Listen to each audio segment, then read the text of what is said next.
Hey, welcome back, family. How is everybody? Well, I'm sure everybody's doing well. And we'll do a quick tap in real quick. That helps me get my stuff centered, and I'm able to finish getting stuff set up. So, tapping in with the panel real quick. Stephanie and Lynn, how are you all doing this wonderful second to last Wednesday of Financial Literacy Month? How are y'all doing? We are doing awesome. We're doing awesome. We had another first this week where we went to a conference, and it's called the Family Office. That's what it was, a family office conference, and we met a lot of great people. We got, just to let you know how it went, we were invited to come to Singapore and Rwanda. Oh wow. So we're like, are we that cool? Absolutely, you are. So, are y'all gonna take any of those offers, or? So we're definitely looking into it. It was like, well, we must need to go because y'all want us. Yeah, both of them are later on in the year. Yeah. Okay. Yeah, but this meeting was for families worth $100 million and up. Oh wow. Nice. So they move different. Absolutely, they do. You know what? They do, but as we all know, they're still people. Mm-hmm.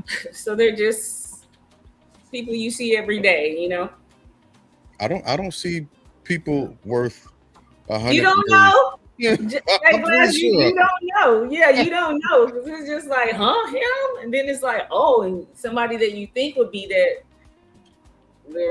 they're not. That's true enough. I think Richard was one of them, but he just be playing. No, Richard. Richard playing low key. Yeah, if Richard had $100 million, he would not be on his podcast. Damn, that's too bad. So money would cause you to not support. I don't know about. I know about it. Hold on. I'm not sure if I would be living in America full time. So I'd say So you would not be on his podcast. But if it were, I didn't say that. If I was on the podcast, if I had $100 million, my words would be carefully monitored by the lawyer. If his schedule will permit it, right. You know, folks talk different when they got that 100 million. They talk different. If he wasn't on a holiday, right. It's no longer a vacation; it's a holiday. You don't have schedules; you have schedules. Yeah, schedules. And it's not caramel; it's caramel. Yeah. So. Yeah, well, we didn't meet anybody that spoke like that, though. Honestly, they were just like, "Oh, well." I was like, "Oh, okay, great." That's good. Brooks, how about you? How has your week been so far? It has been fun, a little crazy. To again the Medeiros couple, Stephanie, you're freaking badass. Your other half, bad taste in teams, but like I like him. He's all right in my book. Mr. President, I will say, yeah, all right too. And Rogue Glass, what's up? I'm just living the dream, just doing it one day at a time. Yeah, that's. And I hope you guys get $100 million so that we can be in the club. Me too. One thing's for sure, I'll know if they get 100 million, or at least if Rich does, because we won't see him on. They just don't show up on our podcast anymore. He's gonna end up tapping out of the group text and everything. He just sends you a money sign moniker, and he's like, "I'm out." Right. He will be out. Okay.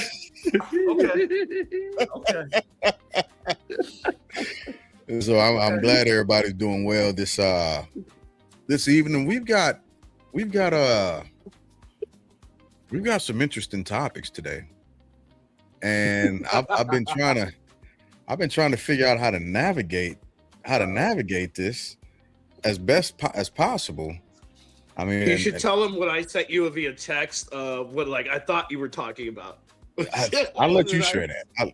I'll let you share that. But So, Schwartz and McCormick, I looked up. It's like a Canadian company, and McCormick owns Schwartz. So I was like, I was reading into it. I was doing it like all deep dive, and I was like, I said James, I'm like, you mean the Canadian company? And he's all like, no. It's like, oh damn. So I did like a good 2 hours worth of research too. He's all failed. We ain't doing nothing with no Canadian companies. I want them jokers No, coming. this is different black women. Yeah. What was that? It was two different black women.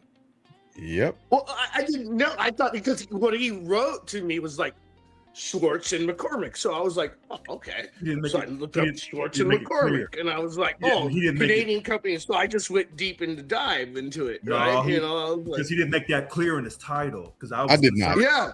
Because I didn't know what Schwartz was either, but I knew what McCormick was. So. Well, you commented on Schwartz. You did. On Schwartz? Yes, I Yeah. Yeah, Schwartz. She's up there in the Kennedy tree. She up there stuck in the Kennedy tree. I remember commenting on Eric Swalwell, and on the black woman who is now in league. Oh, with I'm sorry. Kennedy. Yeah. I'm sorry. Named Schwartz. Yeah, you're right. Yeah, you're right. I was all in on like, I got it right. Canadian company. Not I'm not wrong. I got it right. Oh, the answer is yes. The answer is yes to your question. We're off to a great start now.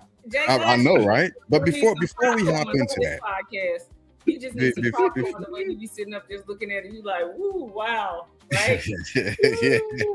No, I was all in. I literally like studied for 2 hours, and then I texted James. I was like, "Hey, you mean the Canadian company?" He's all like, no.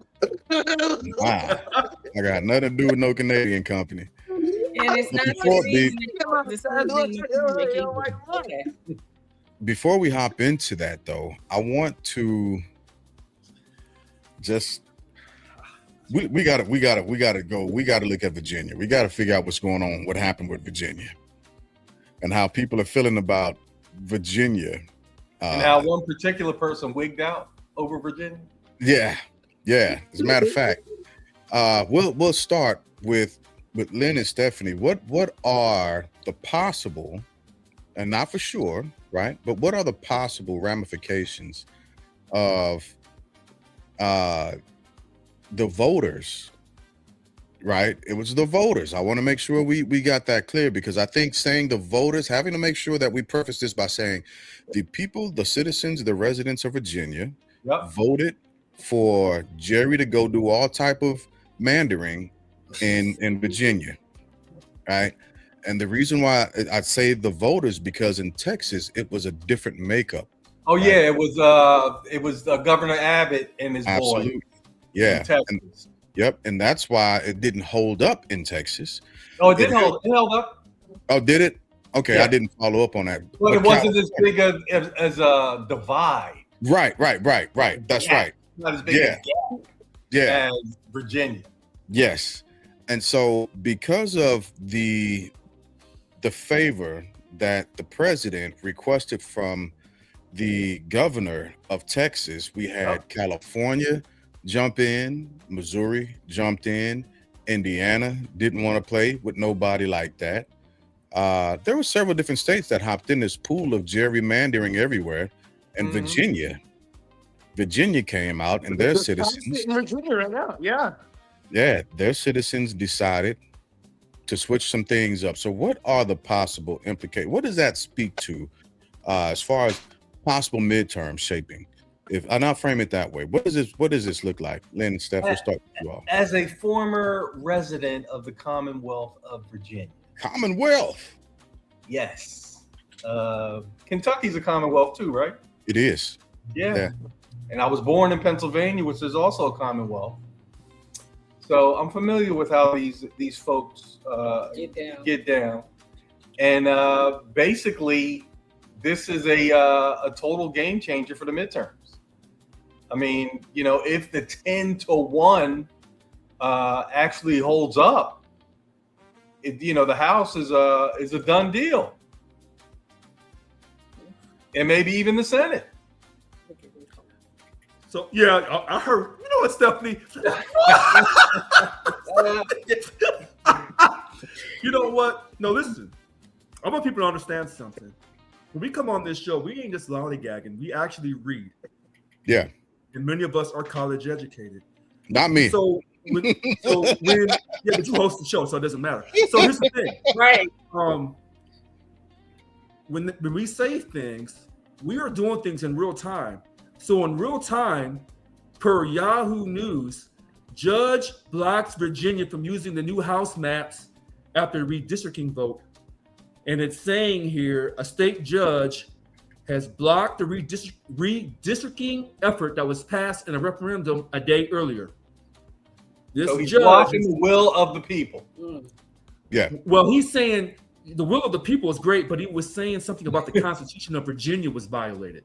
He's saying that the referendum violated several clauses of the state constitution, arguing it skirted a 90-day public notice requirement and calling the question that was presented to voters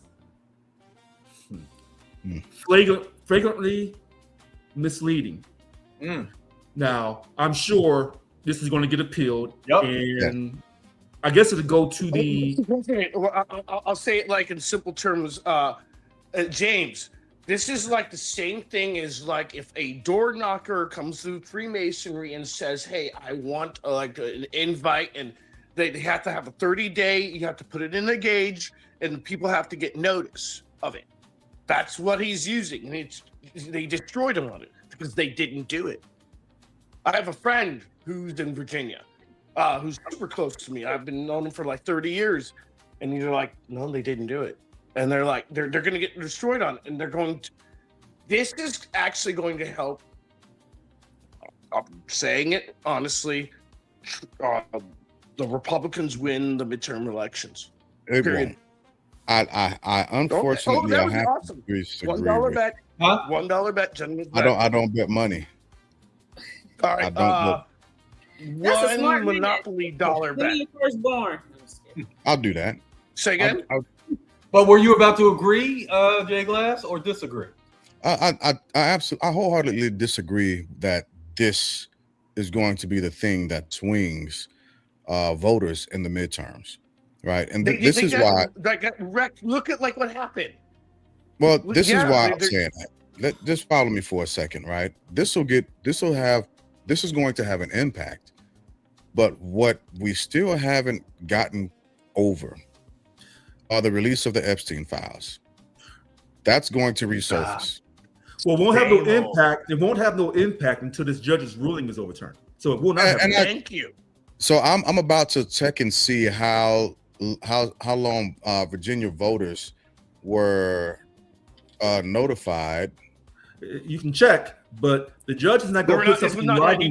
That's literally been like since like the 1800s rule there. I didn't know that. My friend told me that. He's like, that's been like an old rule. So here's the thing. It's kind of like masonry. That's like. Well, let him finish his point. Let him finish his point.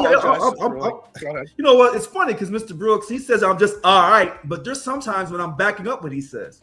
So here's what I'm gonna say on this Virginia situation. When the judge says 90-day public notice, that's kind of straight objective. But when he says calling the question that presented to voters flagrantly misleading, okay, to me that's subjective. So it's going to be interesting. Right. Okay, I'm done. Let's go ahead.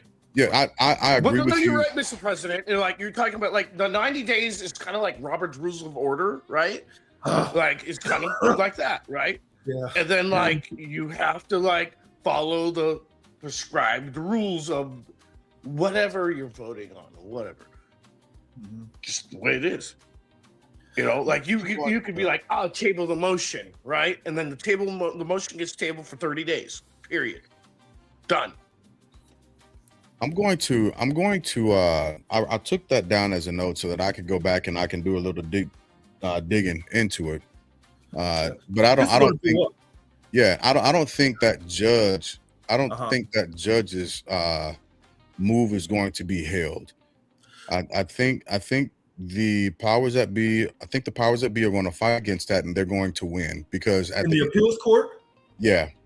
So if the Democrats, listen how I say this, if those who support the Democratic Party say we're going to appeal this decision, I guess the governor will lead this appeal. She's a Democrat, and it goes to the appeals court, and the appeals court overturns the judge's decision.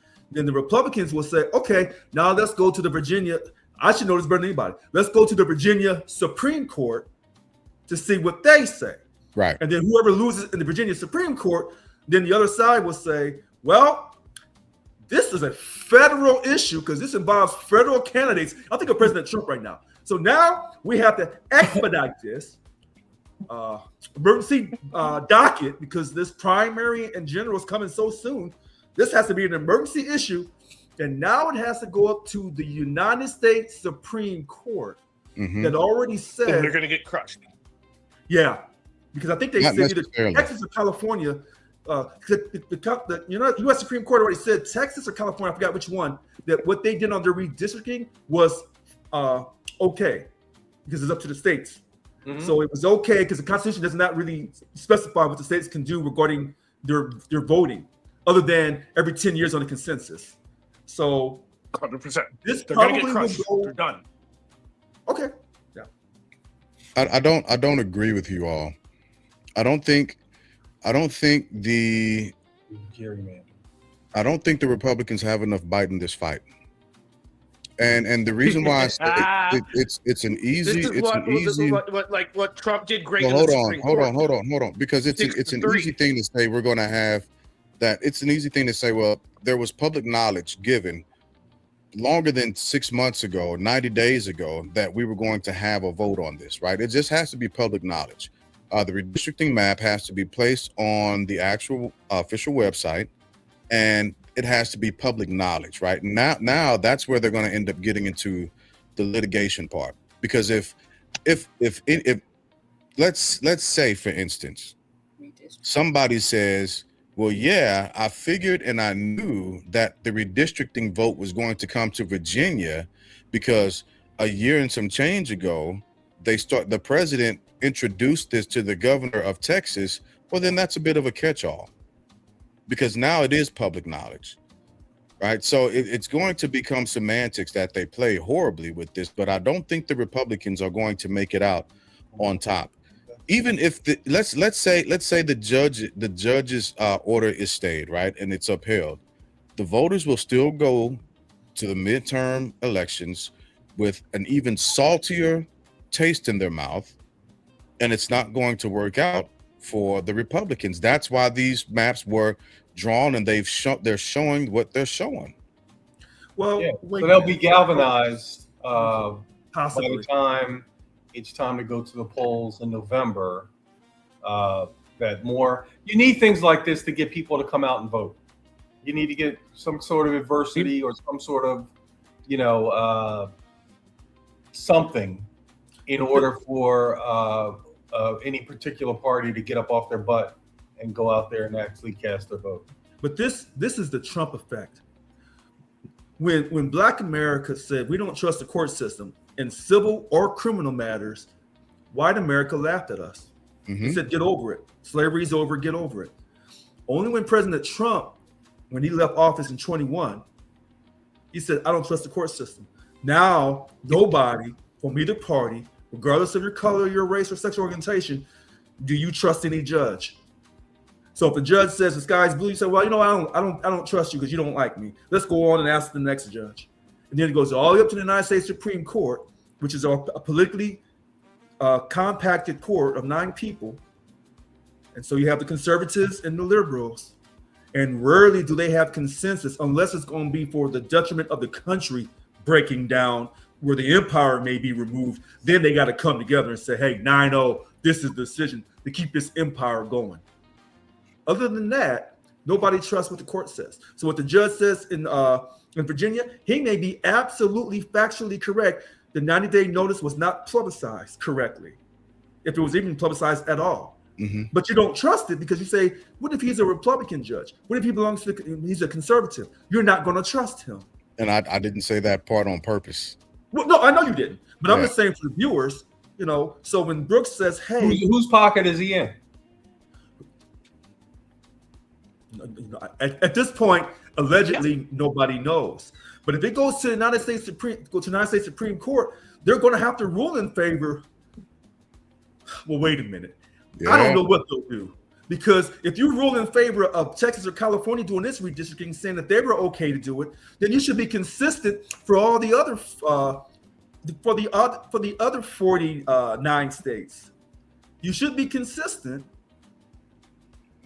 That is the power of winning the Supreme Court and getting the justices that you want in the Supreme Court. That is the gift that you get. Yeah.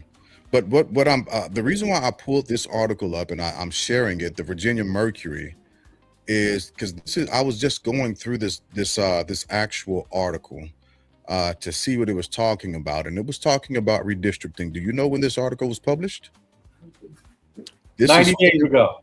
This one's almost. This is February 26th of 2026. Right. So now the reason why I'm doing that is because I'm showing that there was a backwards trend in these areas, knowing that there was a vote coming. Right. There has to be a 90-day public.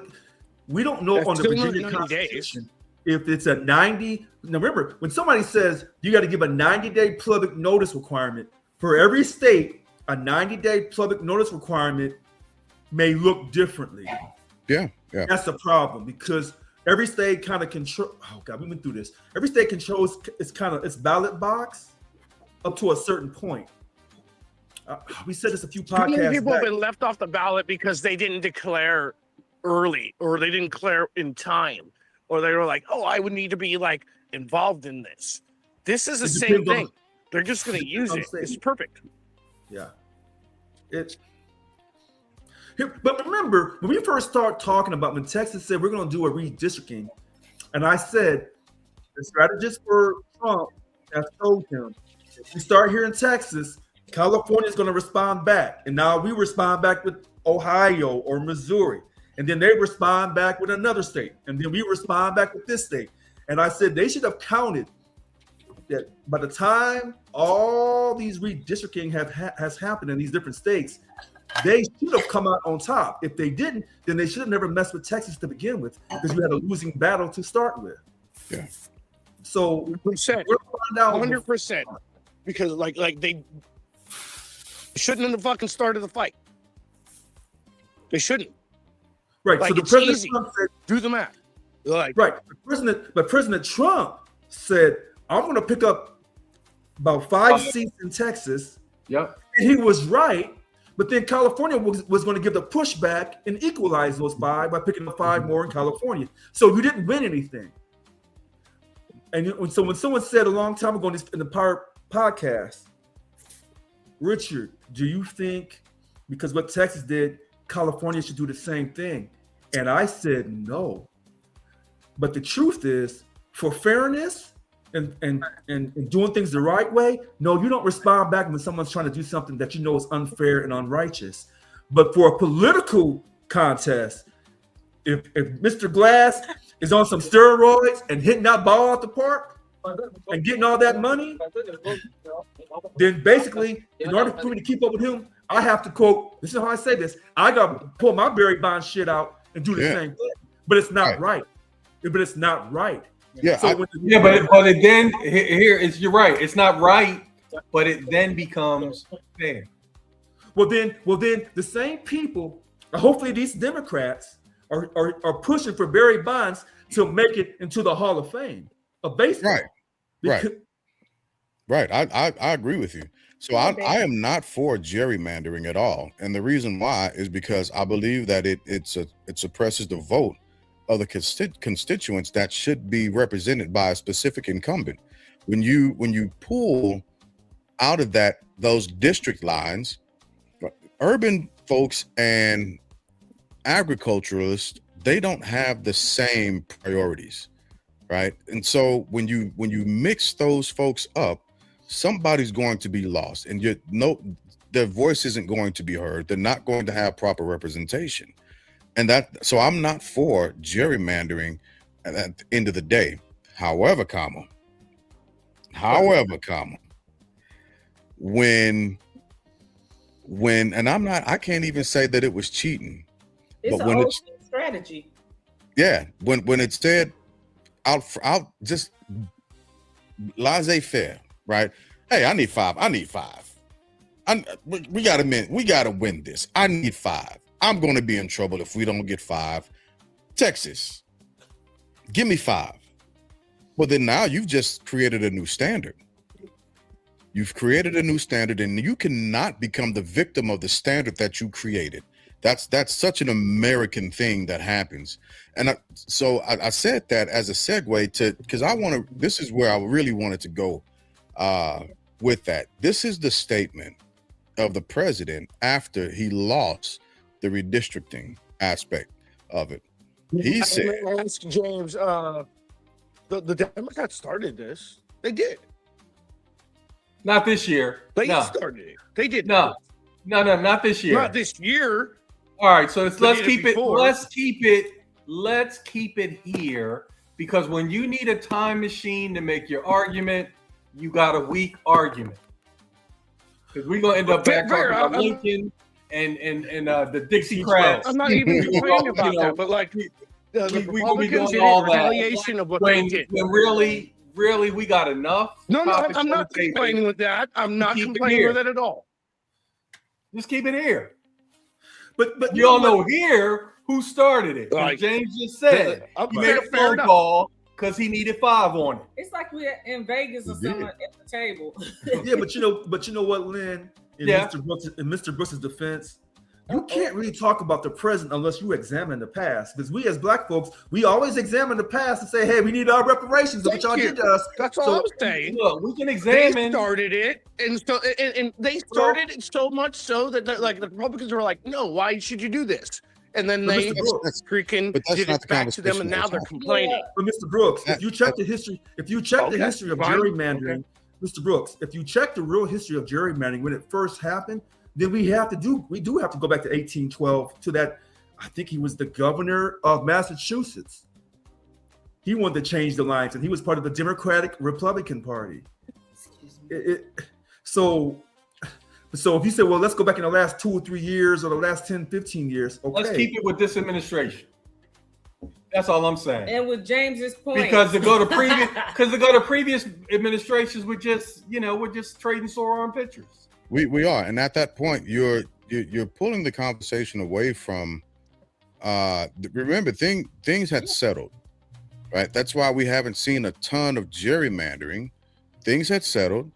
The voters understood who their representatives were, until somebody wanted a definitive win, and I can't even call it cheating because it was a loophole that was never closed, right? But he wanted a definitive win, and so he called in a favor. And I'll even concede that the Democrats started it. Okay, fine. But I'm talking about what's happened now.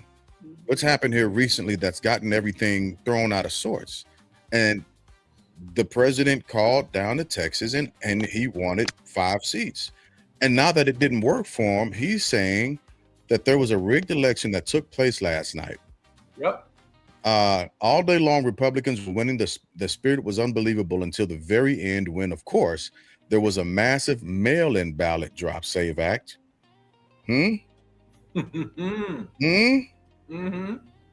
U.S. investigators have never unearthed any evidence of widespread voter fraud, including the mail-in ballot system. I'm reading that from the BBC, right?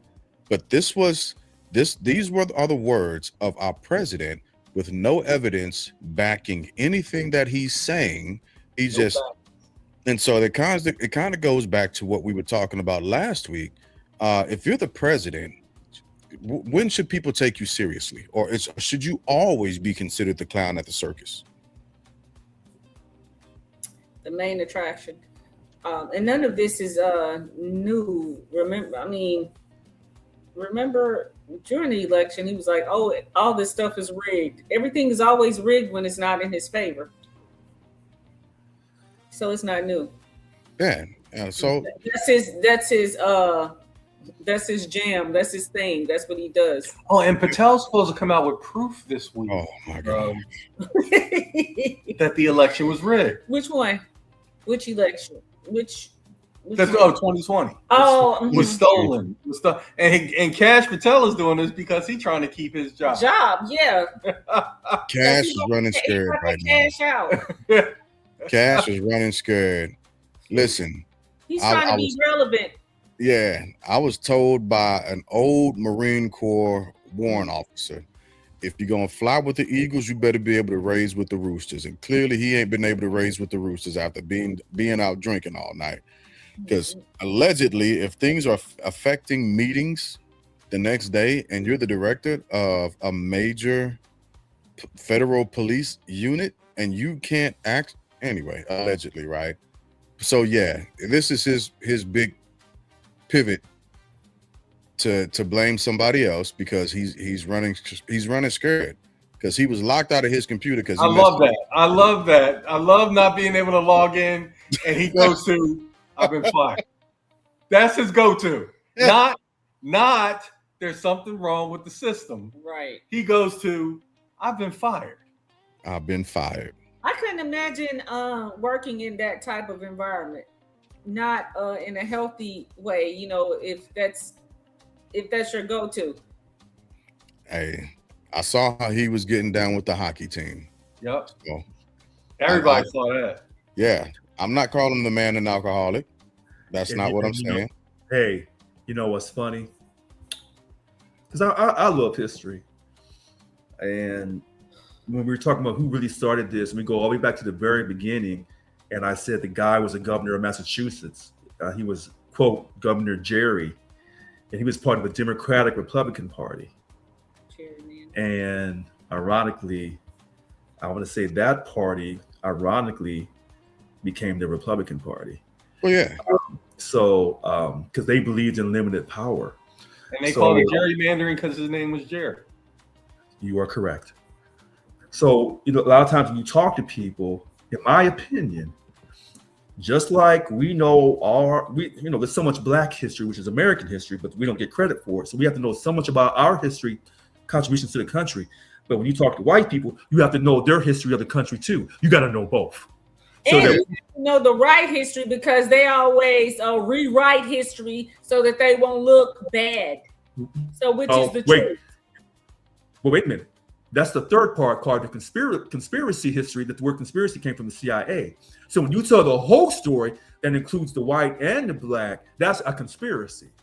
So as long as you can keep white people and Black people separated, and so we have these shows, we have to go back and go back to history of white America so that they can say, oh, wait, they said that wrong. Let me look that up. We'll go right ahead from your source. And if we're wrong, you tell us, you text us and say, hey, you were wrong on that aspect. You interpret that incorrectly. Fair enough. Because we want to be fair. That's what I pride myself on is I want to be true and fair to people regardless of their color, because I want you to see me as your equal, even though a percentage of white America will never see us as their equal, unfortunately. So. Oh, I'm glad you said that because I owe a correction from last week. I was talking about Stephen Miller and him not being able to answer for over 2 minutes a question from Representative Lou from California. And I gave a figure, a dollar amount, and I said it was $62.5 billion. And I was incorrect. The actual dollar amount that was unaccounted for, that was split up between 4 offshore accounts, was $6.2 billion. So there's still a B in there. Yeah.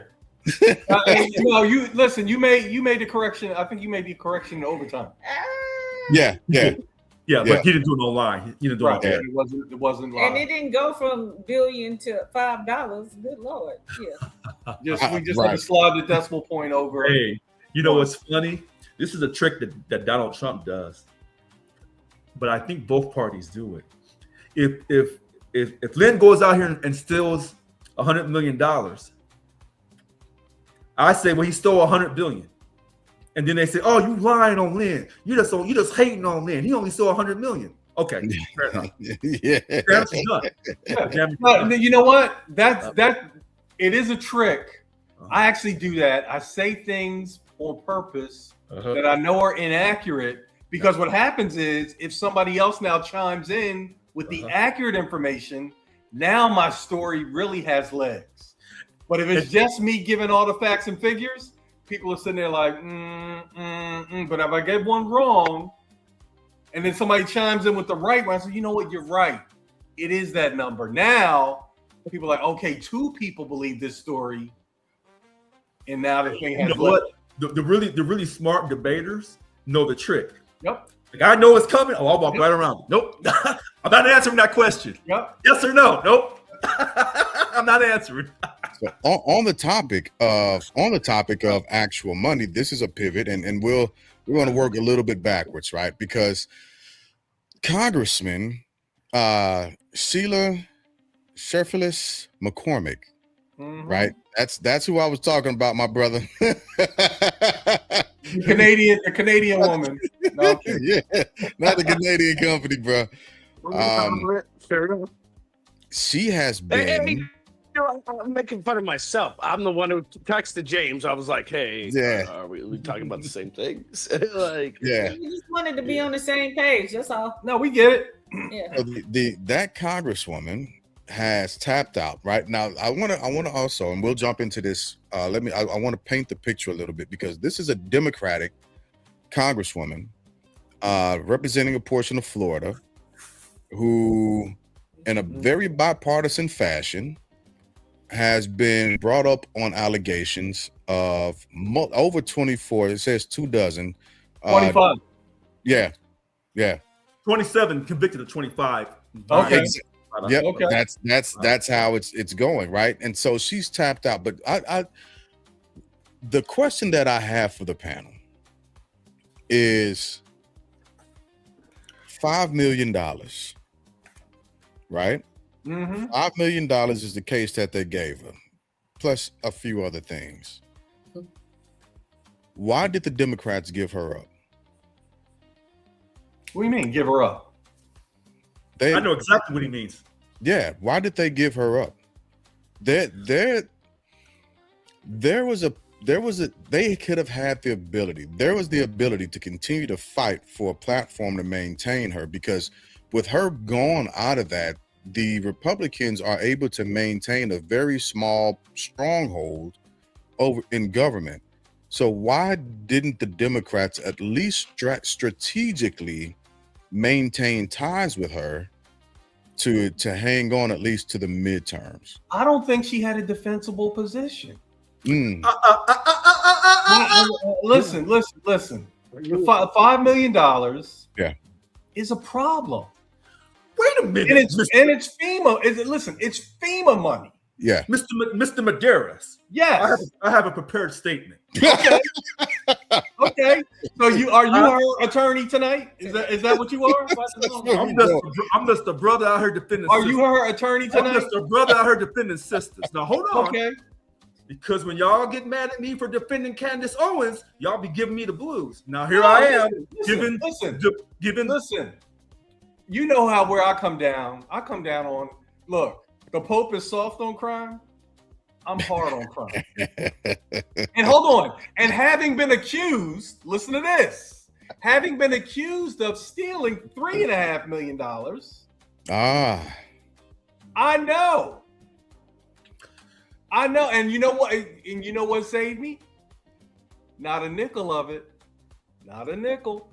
So, as a person who believes in the equality of men and women, as a person who believes in other African Americans, whether they're conservative or Democrat, I have my statement. I, Richard Lewis Brown, simply cannot stand by and allow the due process of dignified, highly educated, beautiful African American women to be trampled on, nor will I allow the good name of the African American woman and her contributions to society ever be diminished. Now, I don't want to get loud. After careful reflection and prayer, I have concluded that in the best interest of African American women and for women in general in America, I will defend former Representative Sheila Cheerfulness McCormick. Now, what I did was I took her 2 statements and then I put my 2 cents in on it. Now, she should still be in Congress because I know, well, hold on. If you're going to hold women accountable for allegedly doing something wrong financially at her age, and you had all these other men in Congress and both houses acting a damn fool. And they're falling like dominoes. She's the third one. On the regular. Yeah. Well, And they got another dude. What's his name? Well, Huh? Corey Mills. So, but listen to how I say this though. We want to treat women with the same respect, and I'm not a feminist, but we want to treat women with the same respect we treat men. Mm-hmm.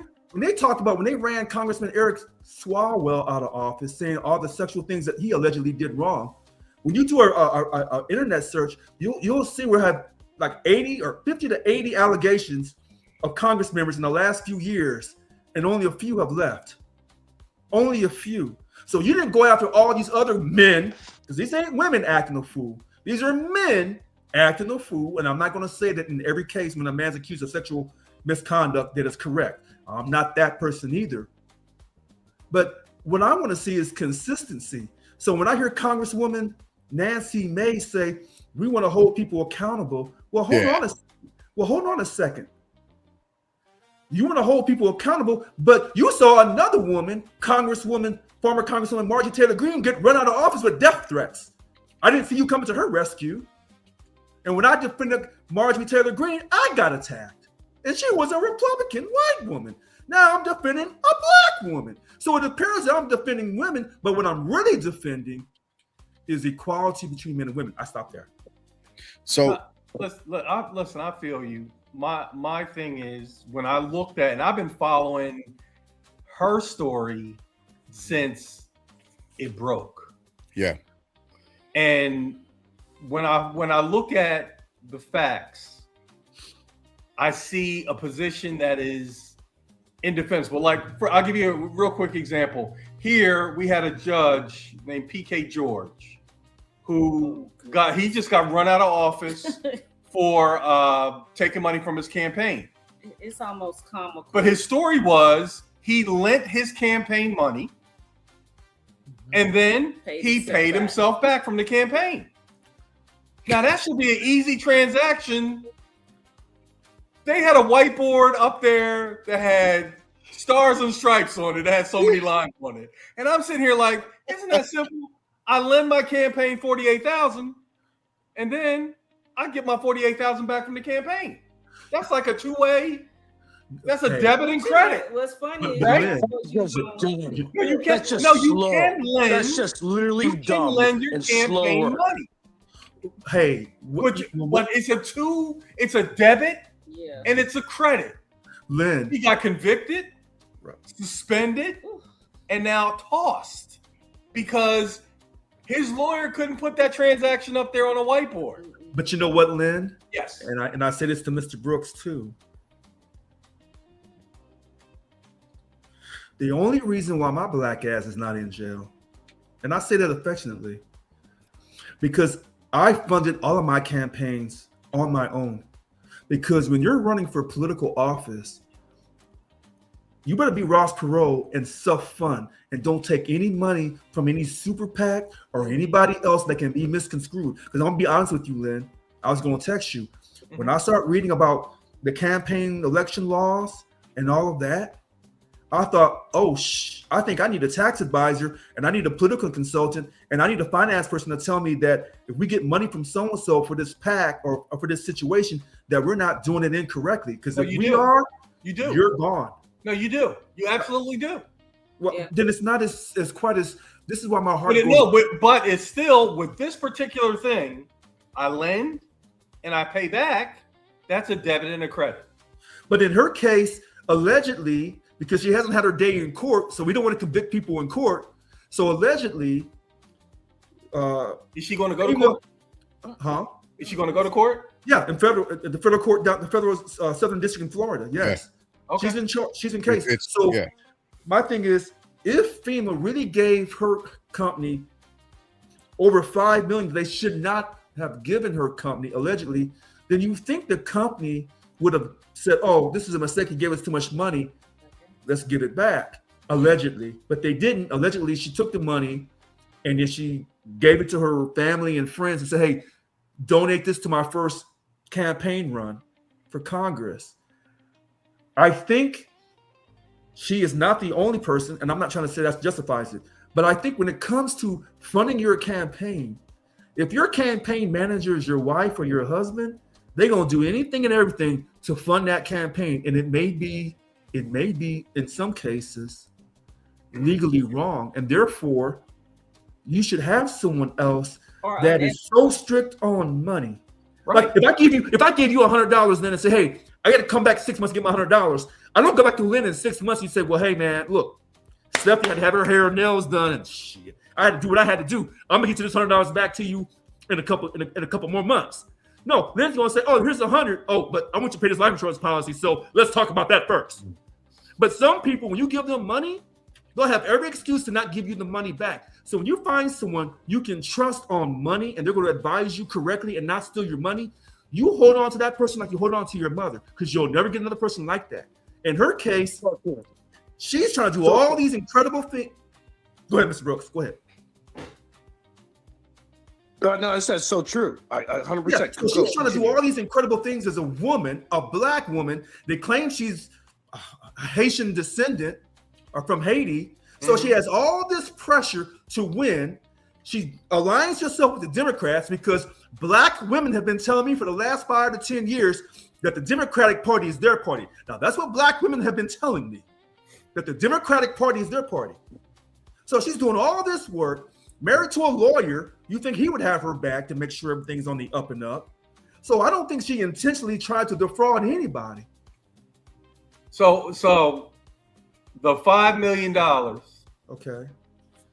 is for what? They said there was an accounting error, that FEMA gave an extra $5 million that should have been returned back to FEMA.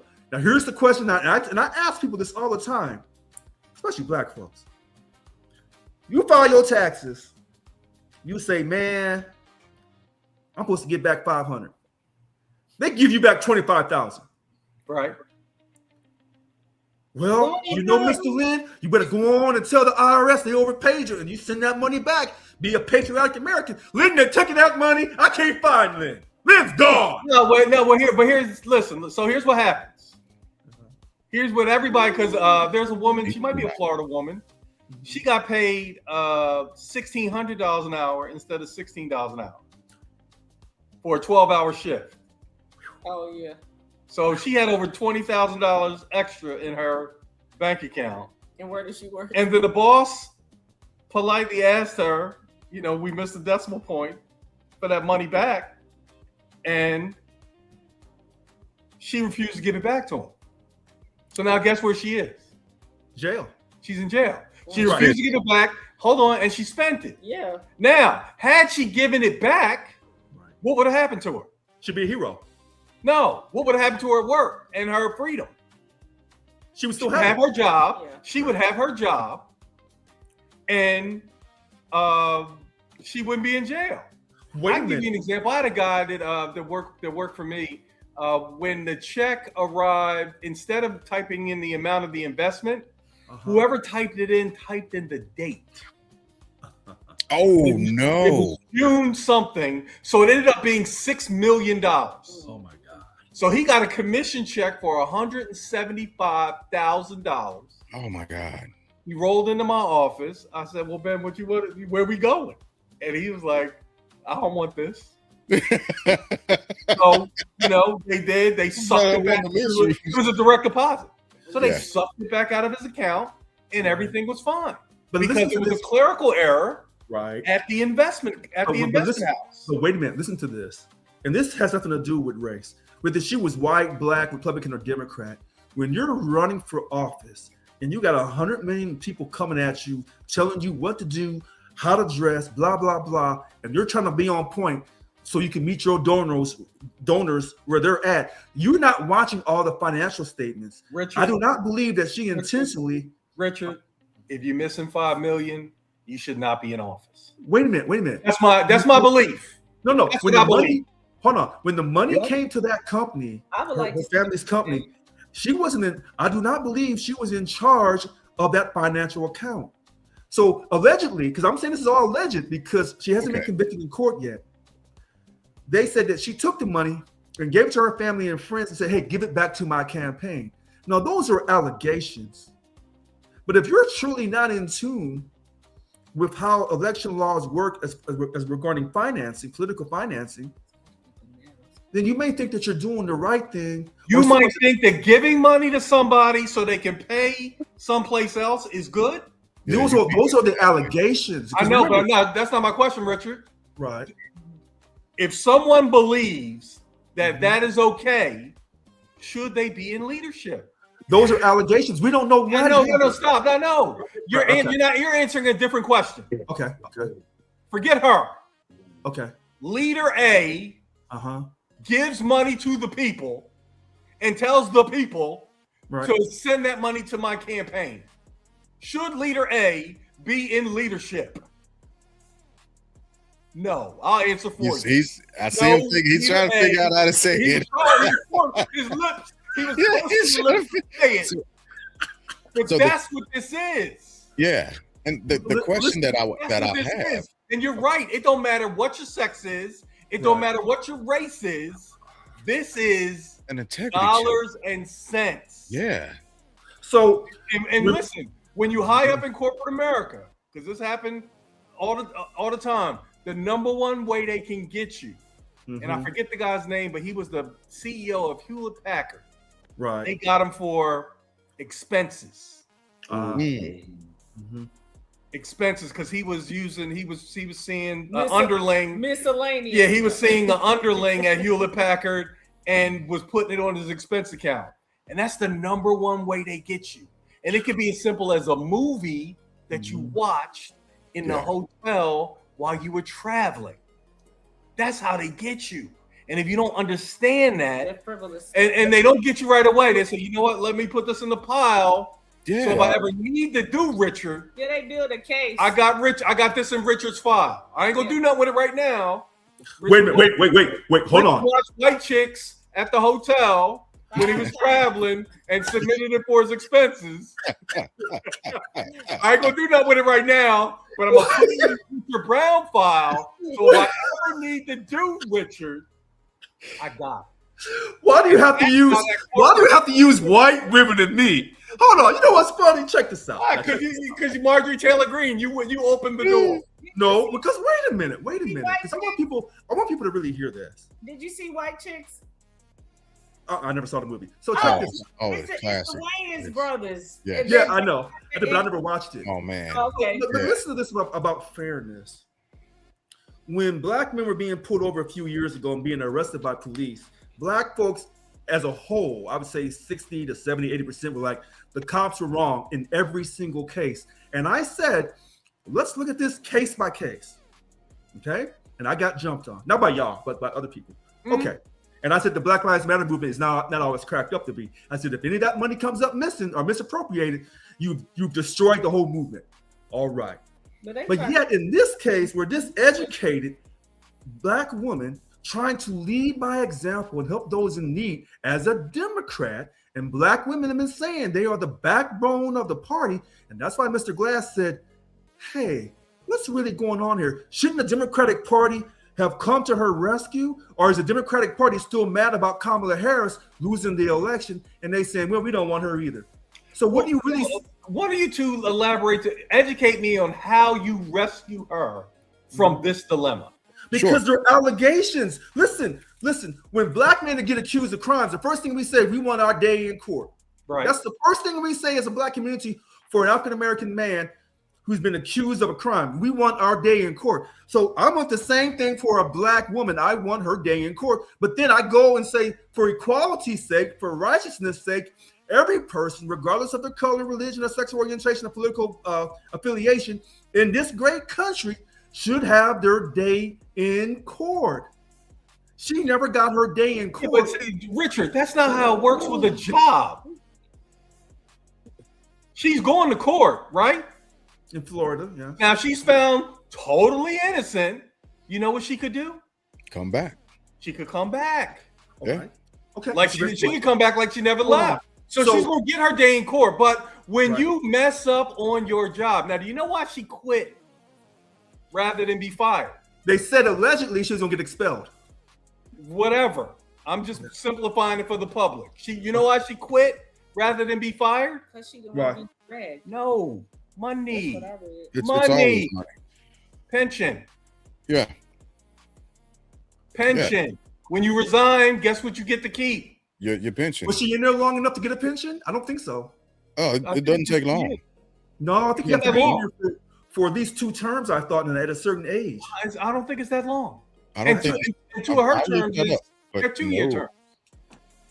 Yeah, but that's why you quit. That's why you quit, as opposed to being fired or expelled or terminated. We'll let Mr. Glass, whatever you want to call it. Huh? All right, so we'll let Mr. Glass look up to see when is a federal leader from either house eligible for their pension at what age and for how many terms.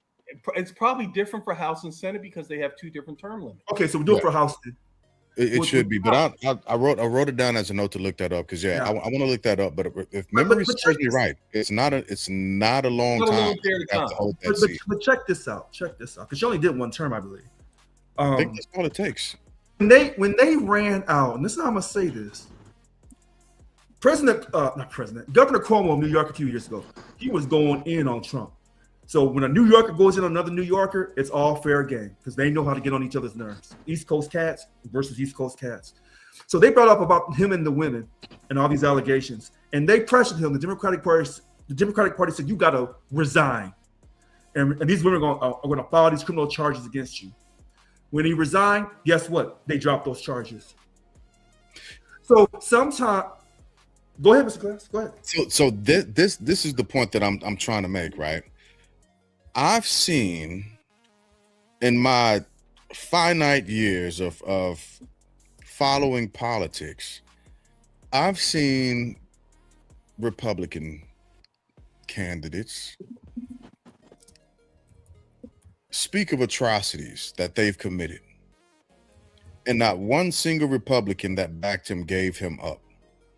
They maintained that candidate until that candidate got to the White House and continued to maintain and protect and shield and pivot and everything that they needed to and could do, regardless of if he had 34 felonies, regardless of if he was found civilly liable for sexual assault, regardless of any circumstance, or not just this here. This is what I'm saying is, any situation, they maintained not so much his innocence, but they maintained his power and his influence.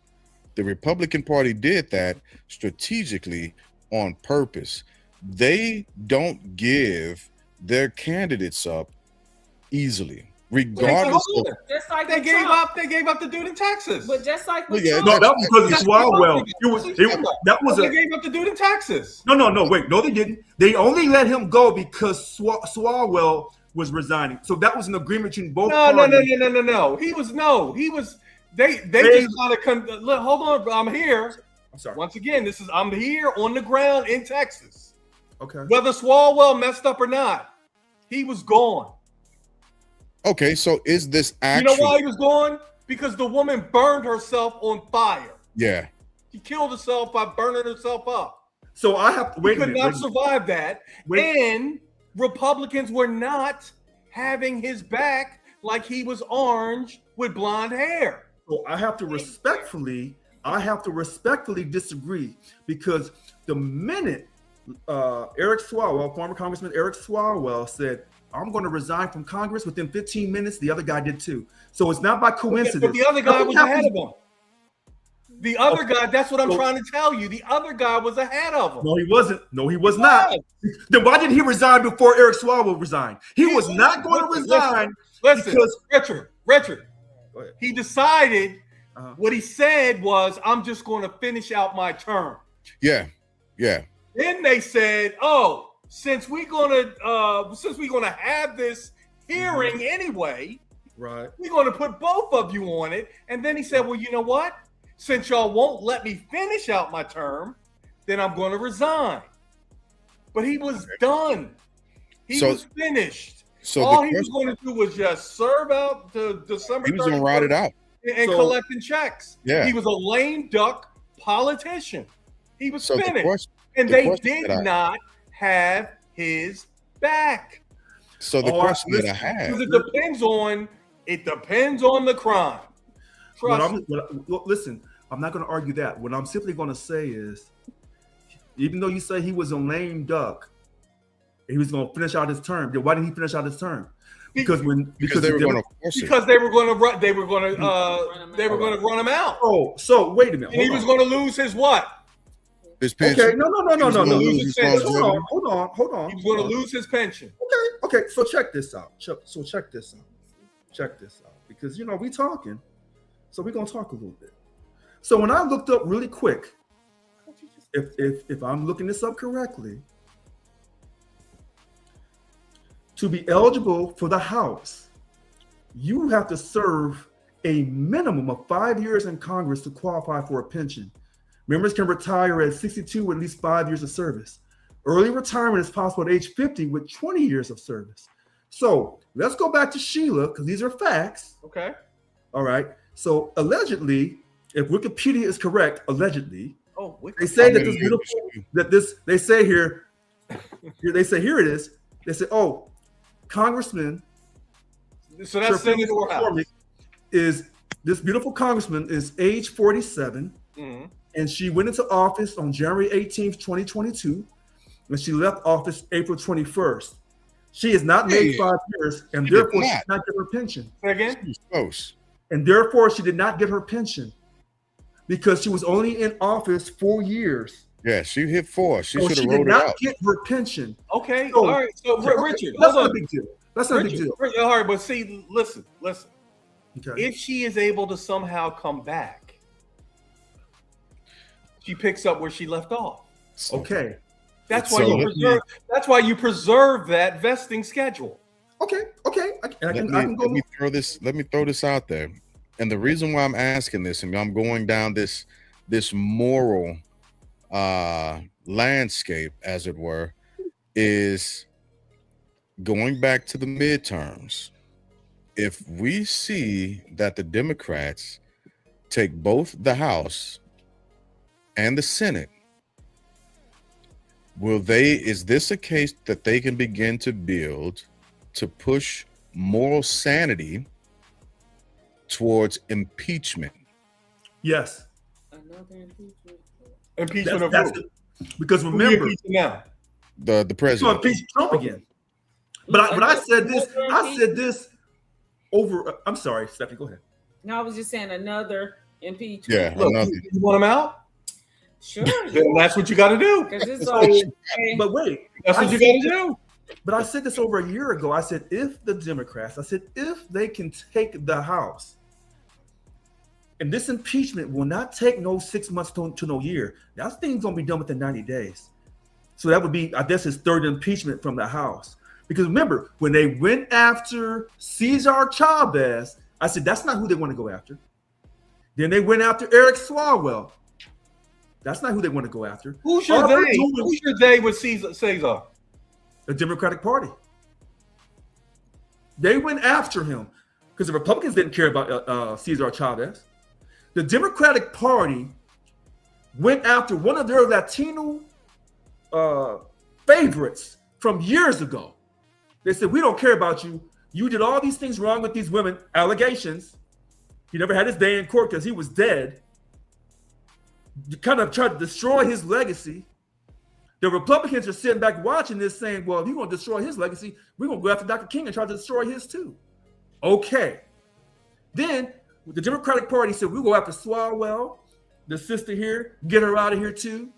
And all these black women who've been so down for the Democratic Party, that when they look at me and say, we don't like who you are because you don't support us, you're not a Democrat. We think you're a Republican. And even though I'm not a Republican and I defend black women, whether they're conservative or liberal, I don't see these, quote, liberal black women of the Democratic Party coming to say, hold on, you ain't gonna do my sister like this. These are allegations. Give us her day in court. In court. And So Richard, here in Texas, Governor Abbott did Chavez. Yep. A Republican governor. Got rid of all things Cesar Chavez. Wow. So the Republicans like doing Abbott, Republican governor of Texas. Wait a minute. Listen how I said this. I said the Democrats went after Chavez so they can go on after Trump again. Because they said, we did it to our own, we'll do it to you. The Republicans are going after Chavez so they can go after Dr. King and get that national holiday eliminated. See, this is all... Richard has his conspiracy theory. But listen, what we are doing here is bringing color to your story. It was a joint effort. Both Republicans and Democrats decided, oh my God, again, for good cause, to not put any more money or energy or sell a celebration towards someone who was found to be guilty of sexual atrocities. Who? I'm Cesar glad. Chavez? You never had his day in court. Huh? You don't need a day in court. Huh? You don't need a day in court. Texas governor. When a serial killer, when a shooter, a school shooter gets mowed down after he's killed 21 students, does he need a day in court? So does he? Mr. Brooks. Oh, Mr. Brooks. I have a question on the table. Does the school shooter, does the Sandy Hook guy, shooter, wait a minute, Mr. Medeiros. Does he need his day in court? Mr. Medeiros. After killing younglings, Mr. does he need his day in court? We are a country of laws. We enforce our laws equally. But he said if the shooter gets killed during the crime, does he need a day in court for us to know? Does the shooter need his day in court? No. I'll answer for you. No. Wait a minute. Hold on. Wait a minute. We as African Americans, we believe that the law should be applied equally. That's what we've been screaming about from the time we arrived over here. No, wait a minute. No. Because what's right is right, what's wrong is wrong. We must apply the law in all situations. We don't handpick. Because when we start handpicking who gets what, our black asses get left out. What do you do when the person is dead and can't have their day in court? Okay, in that situation, he doesn't go down as a convicted killer. By popular opinion, they may say he was a serial killer, but he was not legally convicted. Okay, so guess what? Mm-hmm. Who cares about the C word in that instance? Okay. Because the truth is what? Okay. He killed 20 some odd students and teachers, and now he's dead. That's the truth. So what you're doing, Mr. Medeiros. Do I care if he was convicted or not? Mr. Medeiros, what you're doing is you're going from what's reasonable to what is the law, and sometimes they both don't coincide. Okay, that's fine. All right, but guess what? So if Cesar Chavez is dead, but it has still been found. No, it wasn't found because it was never beyond the court. No. Beyond all doubt. Oh, listen, Mr. Brooks. Richard, this comes down to what we believe. Mr. Brooks. Listen. I believe he did the shit. Okay, that's your belief. But when I'm in love with the word allegedly, and that's your business. No. Because I'm not here to change you, Richard. Hey, Mr. Brooks. Is he there? Yes, sir. Come on, Richard. Well, there you are. I was wondering if you was going to tap in there, Brooks. Check this out, Mr. Brooks. I'm listening right now. I want Mr. Brooks to understand that on this panel, there is somebody who believes in equality. When you and I were agreeing we have to secure our border, some people on this panel were looking at me sideways. Ooh. But now when I'm defending, who's looking sideways about securing the border? Deflecting. Okay. Go ahead. Listen, I'm the one who had to give a border lesson that when you walk through the border, You are. I was legal. looking at it like this: if You're legal. If Is that your tag team partner? Caesar Chavez, no, wait. tagging If in, Caesar tagging Chavez just did this, then great. But like, I would look at like, where are the children, and if they're his children, then okay, then you know the story is true. If it's not, then you have to like be like, okay, be open, be like, okay, maybe this is not true, and the person's just said stuff. I don't know. I believe in like finding out the truth.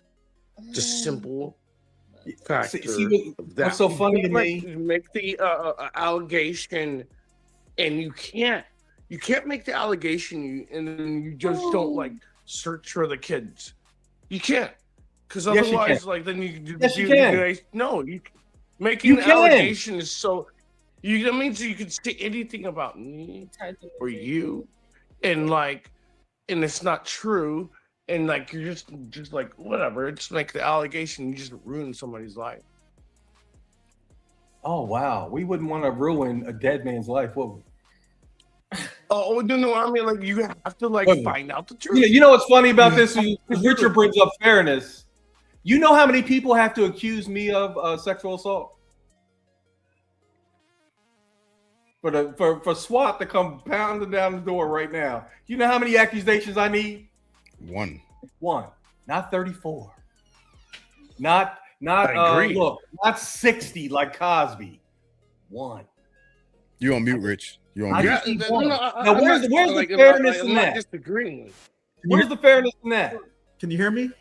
Yeah. So like a person Cesar Chavez has died what 30 years ago?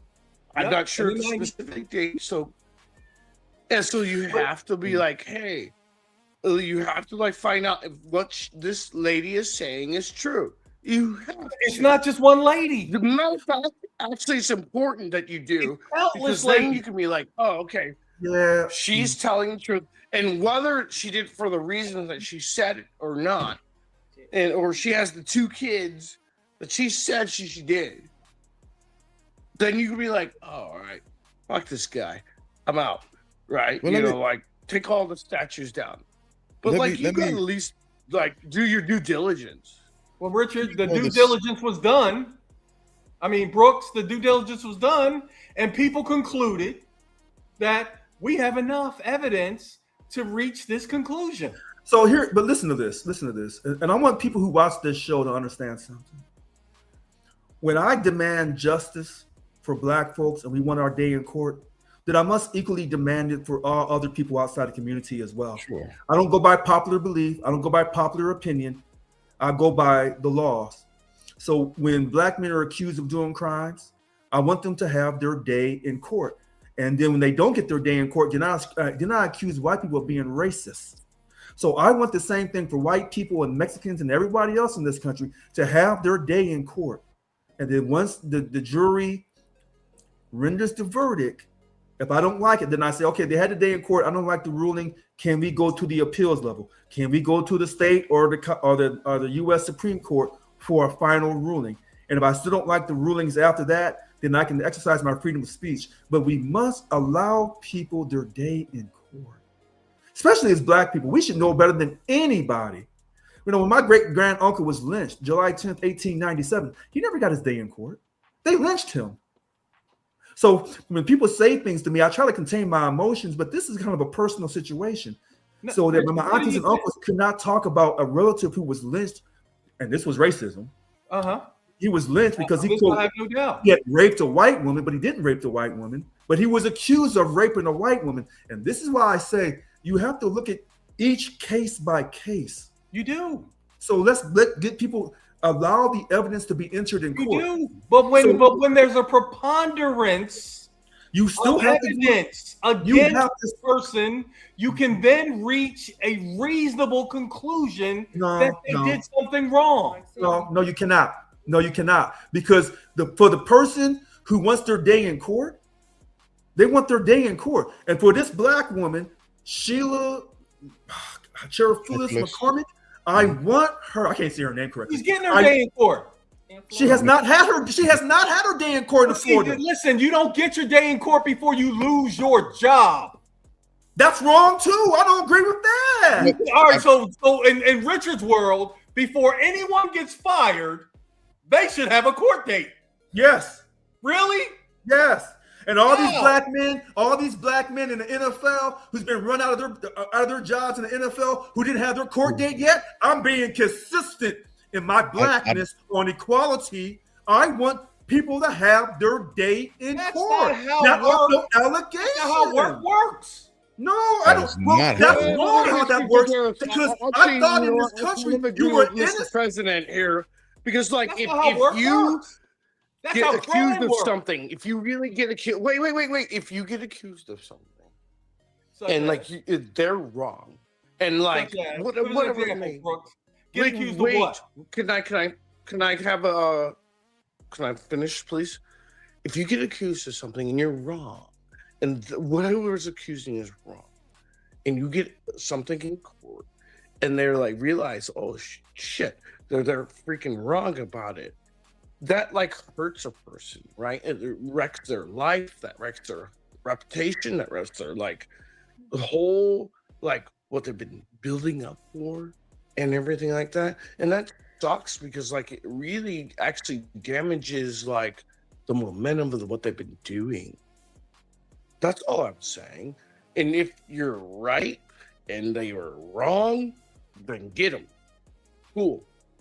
But like you gotta give somebody an opportunity to like actually be free of what they didn't do. I believe in that because like it's important. Because like, question: before I fire my handyman, what court are we going to? So he can have his day in court before I fire my handyman. That's your choice, sir. You didn't answer my question. What if he's right and you're wrong? Small claims court. Huh? I fired him. What if he's right and you're wrong then? That's but I have fired him. When did he get his day in court? You fire your handyman. He's trying to fix your water, and he's right, and you're like, oh, screw it. My water's still messed up. Then he was right, and when you get to hire a new handyman, and the handyman says the same thing that your old handyman said. Wait, stop Richard, it. do you have an answer to my question regarding my handyman? The same thing that your old handyman says. Huh? And then you're Richard, like, do you have an answer to my court date question regarding my handyman that I just fired? Yeah, if he decides, he can take you to court. For what? For illegal termination. What's illegal about me firing him? Because there's a misunderstanding of the agreement. So that's why they have small claims court. That's why they have Judge Judy and Judge Brown. It's not even like a misunderstanding. Him If you fire the guy and you're wrong, then you're wrong, dude. Wrong about what? If you fire your handyman, quote unquote, this is the use case we're talking about, and you're freaking wrong, dude, and you got a new handyman, and he says the same thing as your old handyman says. Wrong about what? What if I ask my handyman to be here at 10 and he comes at 11? I say, you know what? You're fired. I didn't say that. You didn't say a different time thing. I'm talking about the solution to the problem. That's what happens on job sites. If you have, I used to be a carpenter, and if you show up on that job site too many times late, you're fired. They're going to tell you, hey, we're going to remedy your services in the mail in about 2 weeks, but don't come back. Go ahead and go home. And what happens if you come back to that job site? Anybody showing up late. I'm talking about somebody showing up on time. Diagnosis the situation. You are consistently not answering the question that was asked. And keep adding on. I said the brother was an hour late, and I fired him. If he was late, well then he's violated the terms of the agreement. Fine. Where's the day in court? Late, fire. Hold on. His day is court if he decides to go to court and take you to court. That's his day in court. So yeah, you may have already fired him, but if he decides, hey, I got fired wrongly because of a misunderstanding of the agreement through text message or written contract. You were late. There's no misunderstanding. Hold on. In that particular wait. See, my stepdad, we had when I was living with him for like a year, he had a painter to come in, and we used to always laugh because if you said you were Christian, he'd just hire you, but that's all you had to say, right? And a job that was supposed to take a week ended up taking like 2 months, and it was never finished because he ended up firing the guy. He would come over late all the time. He would eat out of our refrigerator. Oh, he was at home. Oh yeah, look, and he, and his grandmother died like 10 times, and he was about 60. He was 60 something. We was like, dang, So after a while, because my stepdad was like, I will keep giving him another chance. He, was down on his luck and all this kind of stuff. After a while, he just came strong. He was like, you know what? This is not working. I spent more money on groceries. Linda Stephanie, who actually badass people, by the way. Excuse me. Early is on time. Hold On time is Hold late. on, Brooks. Hold on, Brooks. Let her finish. Thank you. He could take him to small claims court if he wanted to, but he wouldn't even have the money because he was waiting to get paid again. He was clocking in. Right. So, I mean, you can go to small claims court if you want to, but if you fire someone for whatever reason, that's your prerogative, and you can take them to small claims court, but good luck with that. We're talking about negligence here. And like when he was talking about with the Sandy Hook or any type of shootings like that, when you have the suspect at hand, if they are alive, they deserve their day in court. They will get their day in court. But if they are dead, then there is no day in court. Richard, right. They might even get a Whopper from Burger King. Right. Dylan did. If you kill the right 9 black people at church, might even get a Whopper at Burger King.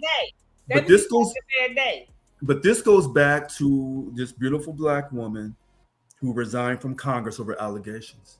We as African Americans should be super sensitive to allegations of misconduct aimed at other black people, because it should be a case by case. It should be a case by case situation, because historically, African Americans have been accused of crimes they did not do and never got their day in court. They were lynched. Not just my great grand uncle; they were lynched. Mm-hmm. So that's why I feel so emotionally attached. But if I take away my emotions from this issue and just look at it by the laws of the country, every person should have their day in court regarding criminal matters. Civil is a different situation. But criminal matters, you should have your day in court to defend yourself. Have a day in court. I look at it like, you know what? Like, if I'm accused of something and I didn't do it, I should have my day in court and I'll be able to prove it, right? Dude, I would say it to you, Mr. President, and Mr. Glass and this lady and Mr. Maderos. I would say, like, even in Lodge, like, when you get accused of something you didn't do, it almost makes you want to fucking do it. Like, you're I'm a bit more disciplined than that. I'm saying it right. Maybe I've been saying it wrong, but like, I'm a bit more disciplined than that. So yeah, you know what I mean? This is the point that I wanted to make. But this is the point that I wanted to make, and Lynn actually said it. Wait, can I finish, sir? Yeah. Go ahead. So when I'm like, oh my God, guys, I didn't do this. Not a fact that makes me want to do it now. And I'm like, oh hell, like you want to talk about villainless, like oh yeah, now you want like villainly, oh hell yeah, I mean, then you see what you're focused on, what you're supposed to do, what you're trying to help, and what you're trying to build, and then you're like, okay, you know what, I gotta do it right. Yes, I want to do this because they accused me of doing this, even though I didn't do it. But when you don't do it and you look forward through the situation and you look past it and you do better, it changes things. And it can. And a lot of people might say like, hey, you know what, we're wow, you know what? We see that you didn't do it. and then they're like, "Oh, are bad." And yeah, it takes time to like fix it, right? It just takes time to fix the like accusing, like, "Oh, you did this." But let me throw this out here, right? The reason why I was saying this, Lynn hit the nail on the head, and then we drove past it, but we gotta rewind it because again, this is a political atmosphere, and they don't do anything they don't do anything without personal gain from it. There's a projection that they're having. What you said is something that is beginning to become a reoccurring theme, and we should actually be somewhat concerned about it. And that's that the Republicans and the Democrats are both working together with getting people out of office based off of what we can consider some form of moral turpitude, right? There's a moral issue that they're trying to weed them out of. And that's a scary thing, because now, remember, the American public has a very short memory. They're going to forget about all the other crap that's been done, and they're going to look back and say, "Oh, well, no, because remember they reached across the aisle, and then they removed Congresswoman McCormick. They got rid of Schwartz. They got rid of this person, that person, and they did it in a bipartisan manner. They wait, not quite, because Mills is still there. But for now, Mills is still there. Yeah, that's what I said. For now, Mills is next. Yes, next. And so when they begin to work together like this in consortium or in tandem, it's never a good thing in the end. They're setting us up for something. And now, Jay, wait a minute. Jay, what I'll say is the way the two parties are different is the way I've seen the Democrats move is that if you've done some shit, they don't want to roll. They're not going to have your back.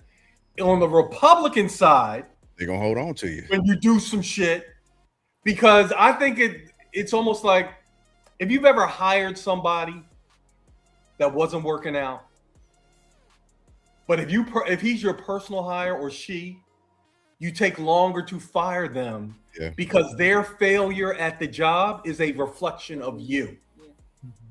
And that's the way I see the Republicans. When a Republican person does some shit, they see it as a reflection of them, and they go and they die on that hill. The Democrats on the other side, I've seen them behave like, okay, the way you're behaving, we don't play that here. So you on your own. Now, and I actually have no problem with the way the Democrats do it. Like, what's the guy up in New Jersey that had the gold and the cash? Menendez? Yes. Menendez? Yes. As soon as that stuff broke, they was out. Yeah. Because you got gold bars. He got gold bars and cash. You know what? No. We don't want to be associated. We don't want to be associated that. But the Republicans will say, yeah, I'll associate with a felon. I'll associate with a pedophile. I'll associate with Hold on, Mr. Medeiros. I'll associate with him because I can get power and influence and money Mr. by my association with him. Mr. Medeiros. When I no longer can, you know what, Mr. Medeiros? Hold on, Mr. I'll bring them out. I'll bring them like a rag. Mr. Medeiros. Medeiros. No longer can get a drip or drop out. Mr. Brooks. Mr. Medeiros has been very passive aggressive in that last sentence. He's so smooth. I can read right through you, Richard. I can smell you through this screen. I know you can. How you know who he was talking about? Because there have been other people. There have been other people associated with Mr. Republicans that be considered pedos. No. First, he set up his life insurance policy and said, "Oh, everything's good. Democrats do it like this. Republicans do it like this."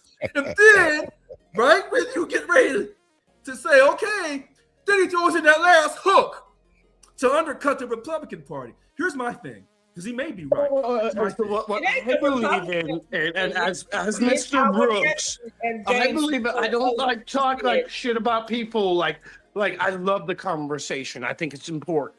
Right, like I look at like Rod Blagojevich, right? Is Senator of Illinois, I think it was. Blagojevich, governor of Illinois, who then tried to buy Obama's seat. Right. I'm sorry.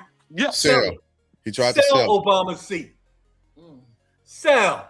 You know, I look at that situation, and you're like, oh, guys, hey, that's stupid. And he got caught. And the worst part about it, they were like, oh, like, well, that was a bad thing he did. And then, like, it took time for them to, like, get him out. Who pardoned him, bro? Donald Trump did. But you know what? Here's the funny thing. Donald Trump pardoned the former governor. But here's the funny thing about this. And this is why I get bent out of shape.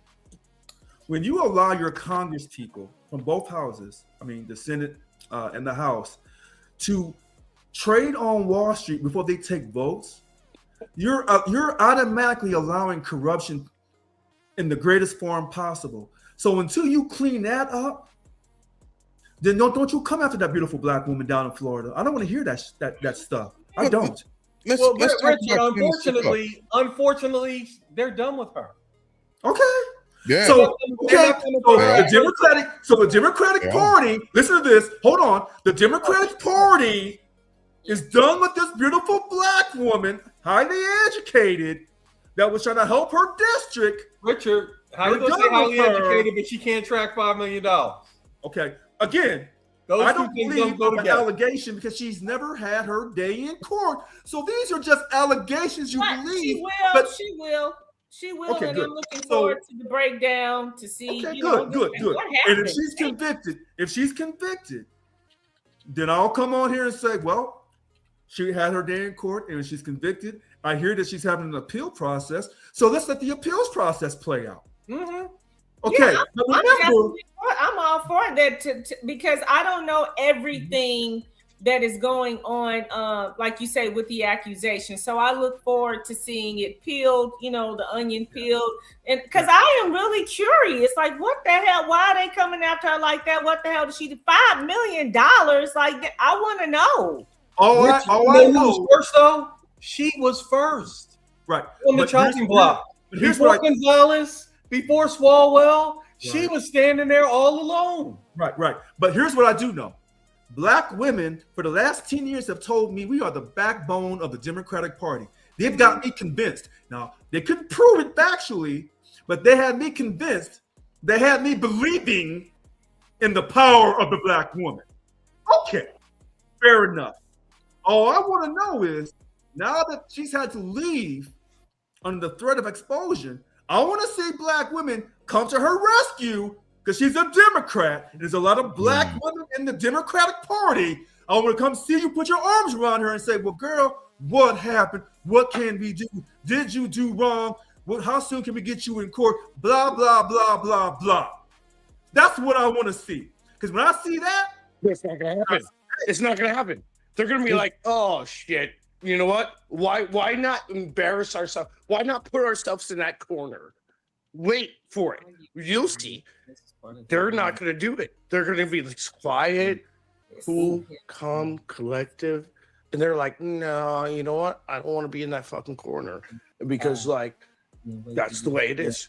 They're not going to do like, and then we'll wait. And I could be wrong. And again, I will say the same thing you just said. I'll be like, you know what? I was wrong, but I don't think they're going to fucking stand up for her at all.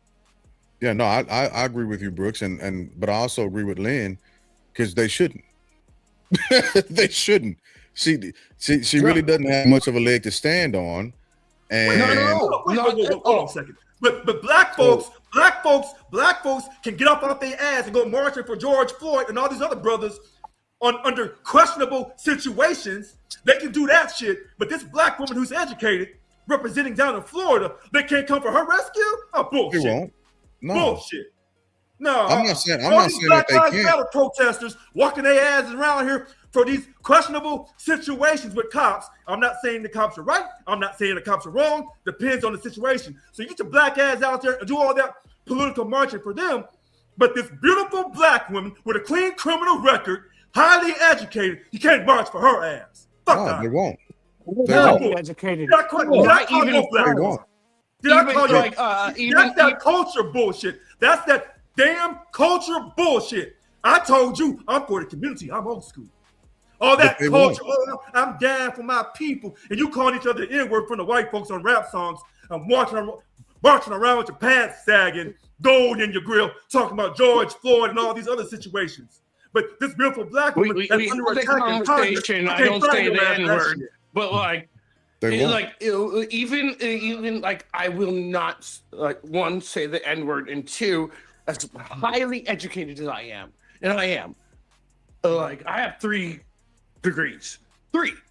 I kicked ass to get to here where I am. But I'm telling you right now, this young lady, as much as like she can do all the things that like you say she can do, and hopefully that people will like have her back, it's not going to be true because they're going to want to protect themselves first. Period. I don't want to hear no black women tell me they're the backbone of the Democratic Party. I don't want to hear that shit ever again. Well, you're gonna have a problem because the votes are what they're talking about. Those are the people that end up voting.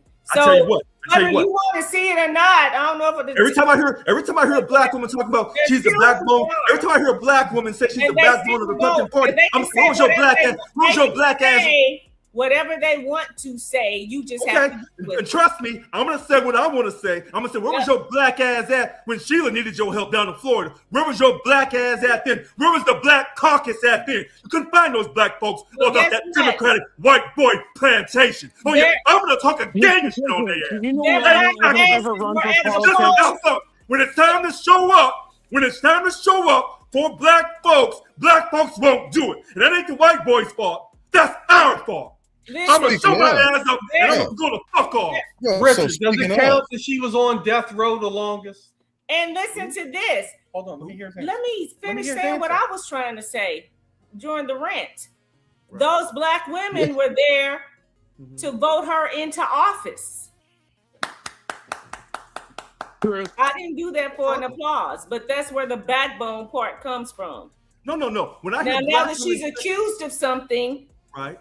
Because she'll have her day in court, right?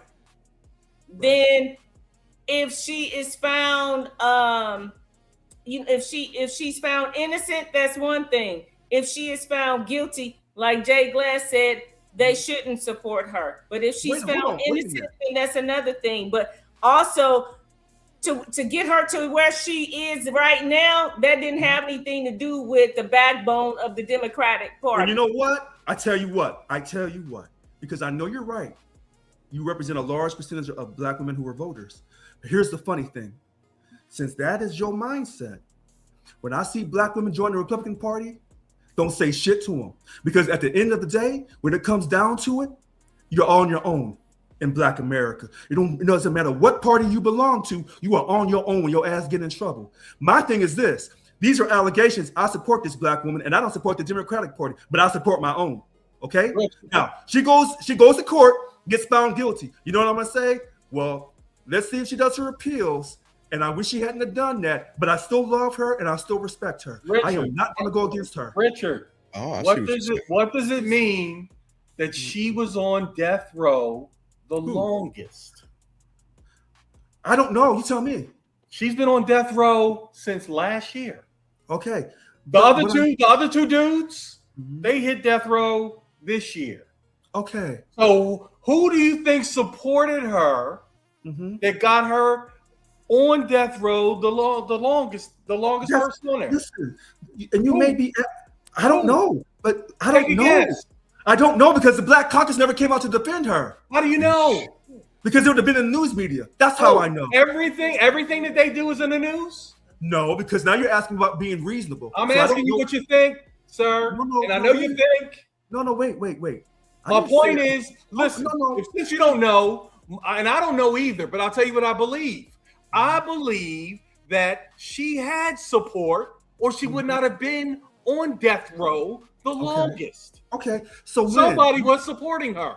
Then what happened was you had a situation with Gonzalez and a situation with the most coveted governor spot in the United States, your state, California. You had those two things pop up, and now you can't do them without saying, wait a minute, what about this other person over here who did some shit. You know what? Let me tell you something. And I had to learn this. It's a funny thing about brothers in the street. I'm gonna bring you to a street terminology. Brothers in the street, they say, "Oh man, we got your back." But when shit hit the fan, I can't find your black ass. It's almost like on the playground. You on the playground about 6:30 at night. It's damn near 90 degrees. It's hot as hell. Man, we're gonna get out there. We're gonna win this game. You get out there and your teammates, they shooting every ball they get. They won't play elite defense. They won't pass the ball, and they won't rebound. But they talk about, man, we down. We want to win. Your black ass don't want to win. Because the minute shit got tough, I couldn't find your black ass. And don't fault the white boy for this. Don't fault the white boy on this. No, this is your own self-accountability. And all I'm simply saying is, I say a lot of things that, quote, black folks don't say. So black folks look at me a little funny ass. But when things get tough, when things get serious, that's when I show up. And that's why black folks have always said, well, Rich is kind of crazy. We thought he liked white girls. We thought he sounds white. But when things get tough, his black ass show up. Now, you can ask Mr. Glass about me. I'm a real one. And all I know is this. Black men and black women, we are fighting together, regardless of what party we belong to. Regardless if we're conservative or Democrat, at the end of the day, we are descendants of the enslaved African. I want to see this black woman exonerated. And if she did do wrong, I'm still going to put my arms around her. Now, if you take me to Jesse Jackson Jr., his little black snobbish ass up in Chicago, his little funny acting ass, I can't stand that little black man. He's a snob. I still love him, still respect his daddy, but he ain't about jack nothing. And did he do the bad things that they said he did with money? He got convicted. He went to federal penitentiary. Him and his wife. Did he do those things? Damn. That's what they say. Yeah, so you know what? He had Richard. But I said I still love him, but I know he ain't about nothing. Richard, in what world can you simply say somebody did some shit? Or is everything with you allegedly? Whether you're found not guilty or whether you're found guilty. He had his day in court. He was convicted. Yes. But but he didn't do it in your eyes. No, I didn't say that. I did not say that. See, you're trying to take my words. I said when this sister, hold on. When this sister goes to court, no.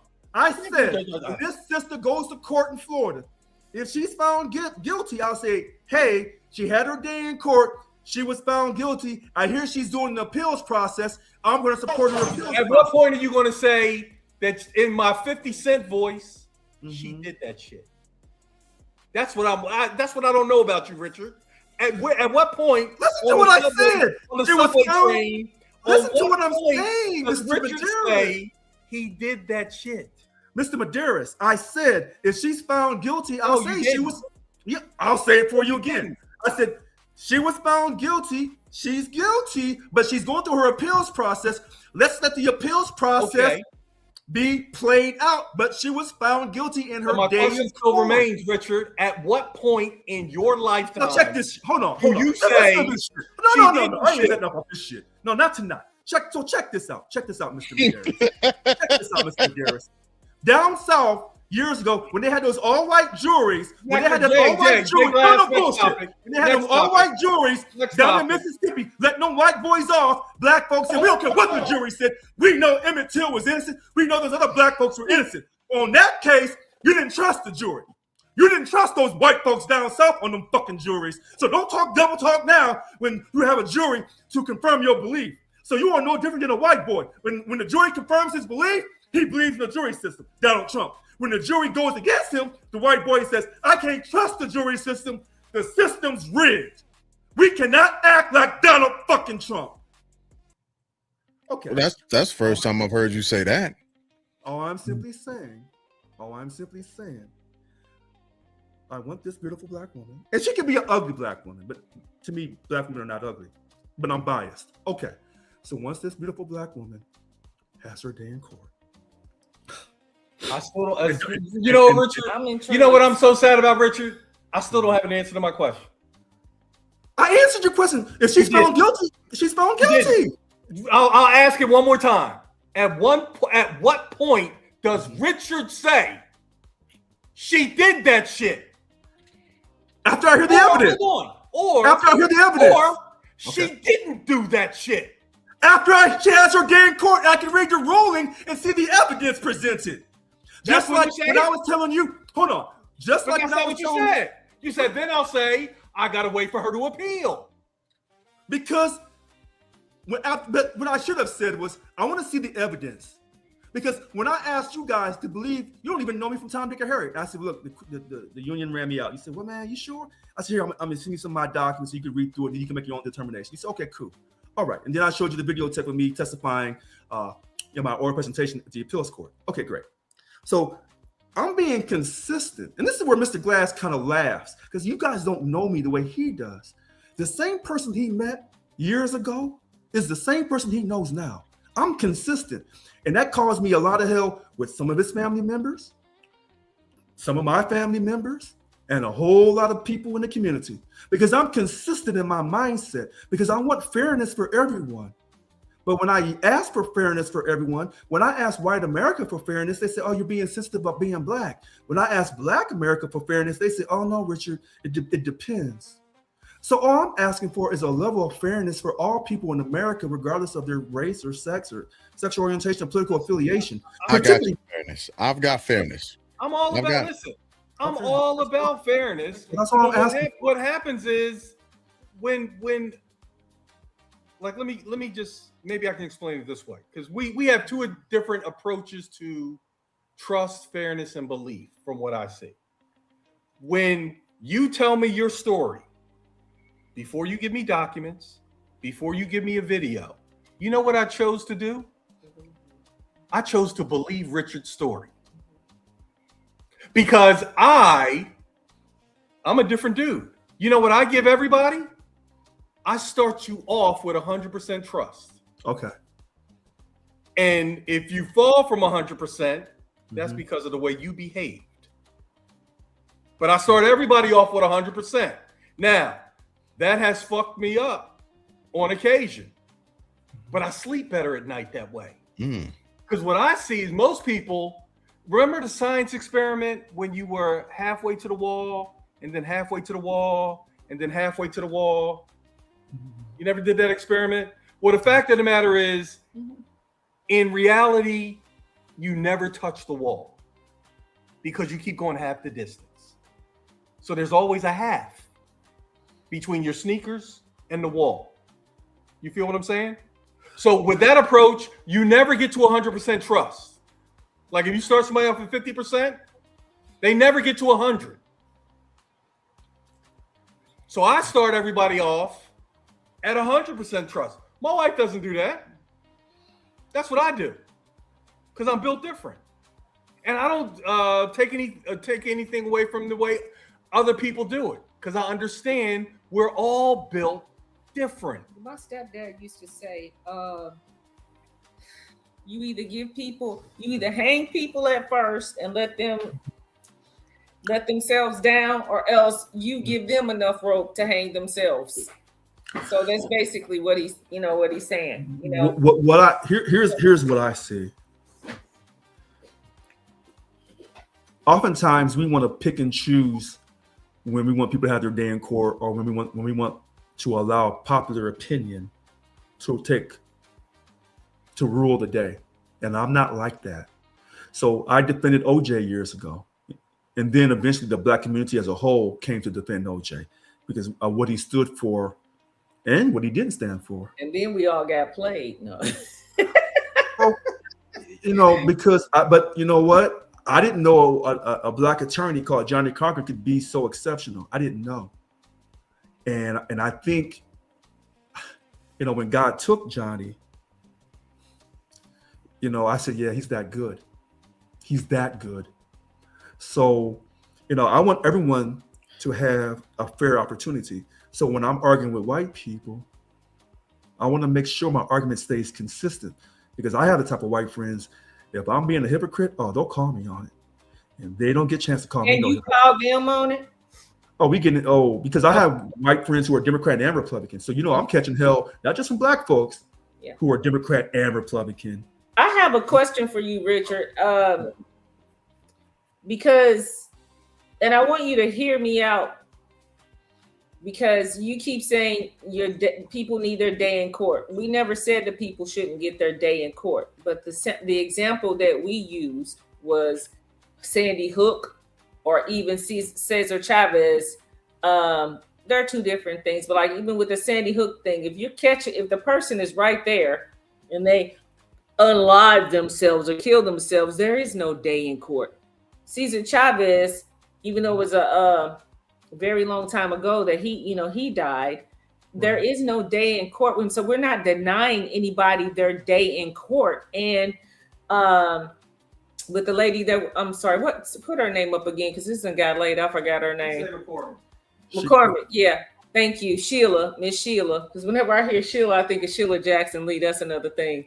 But anyway, she will have her day in court. And the allegations against her they're crazy. But like with anything else, none of us know what's going on specifically. So when she does have her day in court, then the light will be shown. You know what I'm saying? We'll have the evidence, because I am so curious. I'm like, my first instinct is as a Black woman is to be like, man, wait, that doesn't sound right. And, making sure that hopefully nobody's picking on her, but then I can't wait to see what these allegations are, because $5 million, my God, that is so much money. But then I also think all these other dudes doing all this crazy stuff, why they throwing her up here? But you know what? She's on the chopping block right now.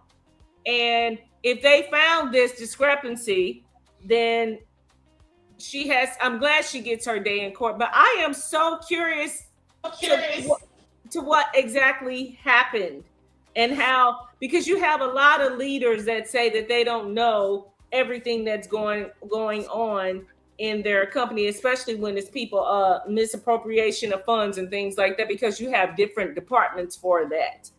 But I am very curious, and I pray that again, if she is found guilty, then so be it. But if she is not, that she can be exonerated, and I hope she can get her position back, or however that is. I'm just looking forward to what this is, and it's hopefully to just learn, So but here's my response, and I want to thank James Hill for what he said, because sometimes people have to hear us yell and talk softly and go through the whole rigmarole, because we're like a family.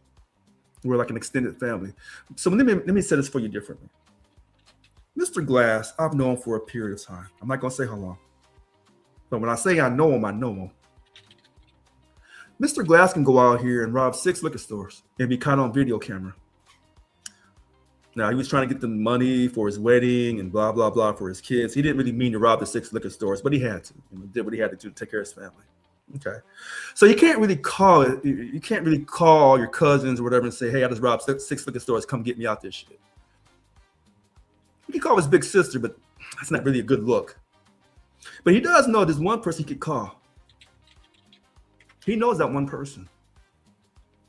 So when it's raining for you, who do you call? Who do you call? See, I'm the type of person, when I say I give you my friendship, it's for life. It doesn't depend on if you stole or allegedly stole $5 million. If you stole the $5 million, damn, you couldn't get away with it? Damn. But if I'm your friend for life, I'm your friend for life. So if you stole the $5 million, hide the money. And if you go to jail, well, give me the money. I'll hold it for you. You come out, I'll give the money back to you. That's what real friends do. But see, when Black folks talk about being down, that's why I don't like the word culture, because that's some new shit. I'm not with that new shit, because these new cats will rat you out in a heartbeat. I'm old school. When I say I'm with you for life. Now, what if he was a Republican? What if he was Mr. Brooks? And Mr. Brooks was my friend for life. Then he'd get the same respect. So when we say out to the community, why can't we get ahead as a group? Why can't we work together? We can't work together because when things get tough, we will turn on each other. When the Jewish community has a tough time, they stick together. Now, Bernie Madoff, they couldn't pull that one off. Epstein, they can't quite pull that off. Some things are just so egregious, you just can't quite pull that off. The guy over in the court. Fair enough. We as a community, when we're accused of doing things wrong, whether we did things wrong or not, if you don't have a support structure to help you get through, because if I was to be held to task, have I done everything right in my course of my life, criminally or civilly? Probably not. Yeah. So when we all look back in our lives, we've done some things wrong that we've gotten away with. Now, if you're up there in DC, that is the corruption capital of the world, not just of the US, of the world. So, when we talk about holding people accountable, you'll hold certain people accountable, but you'll give other people the pass.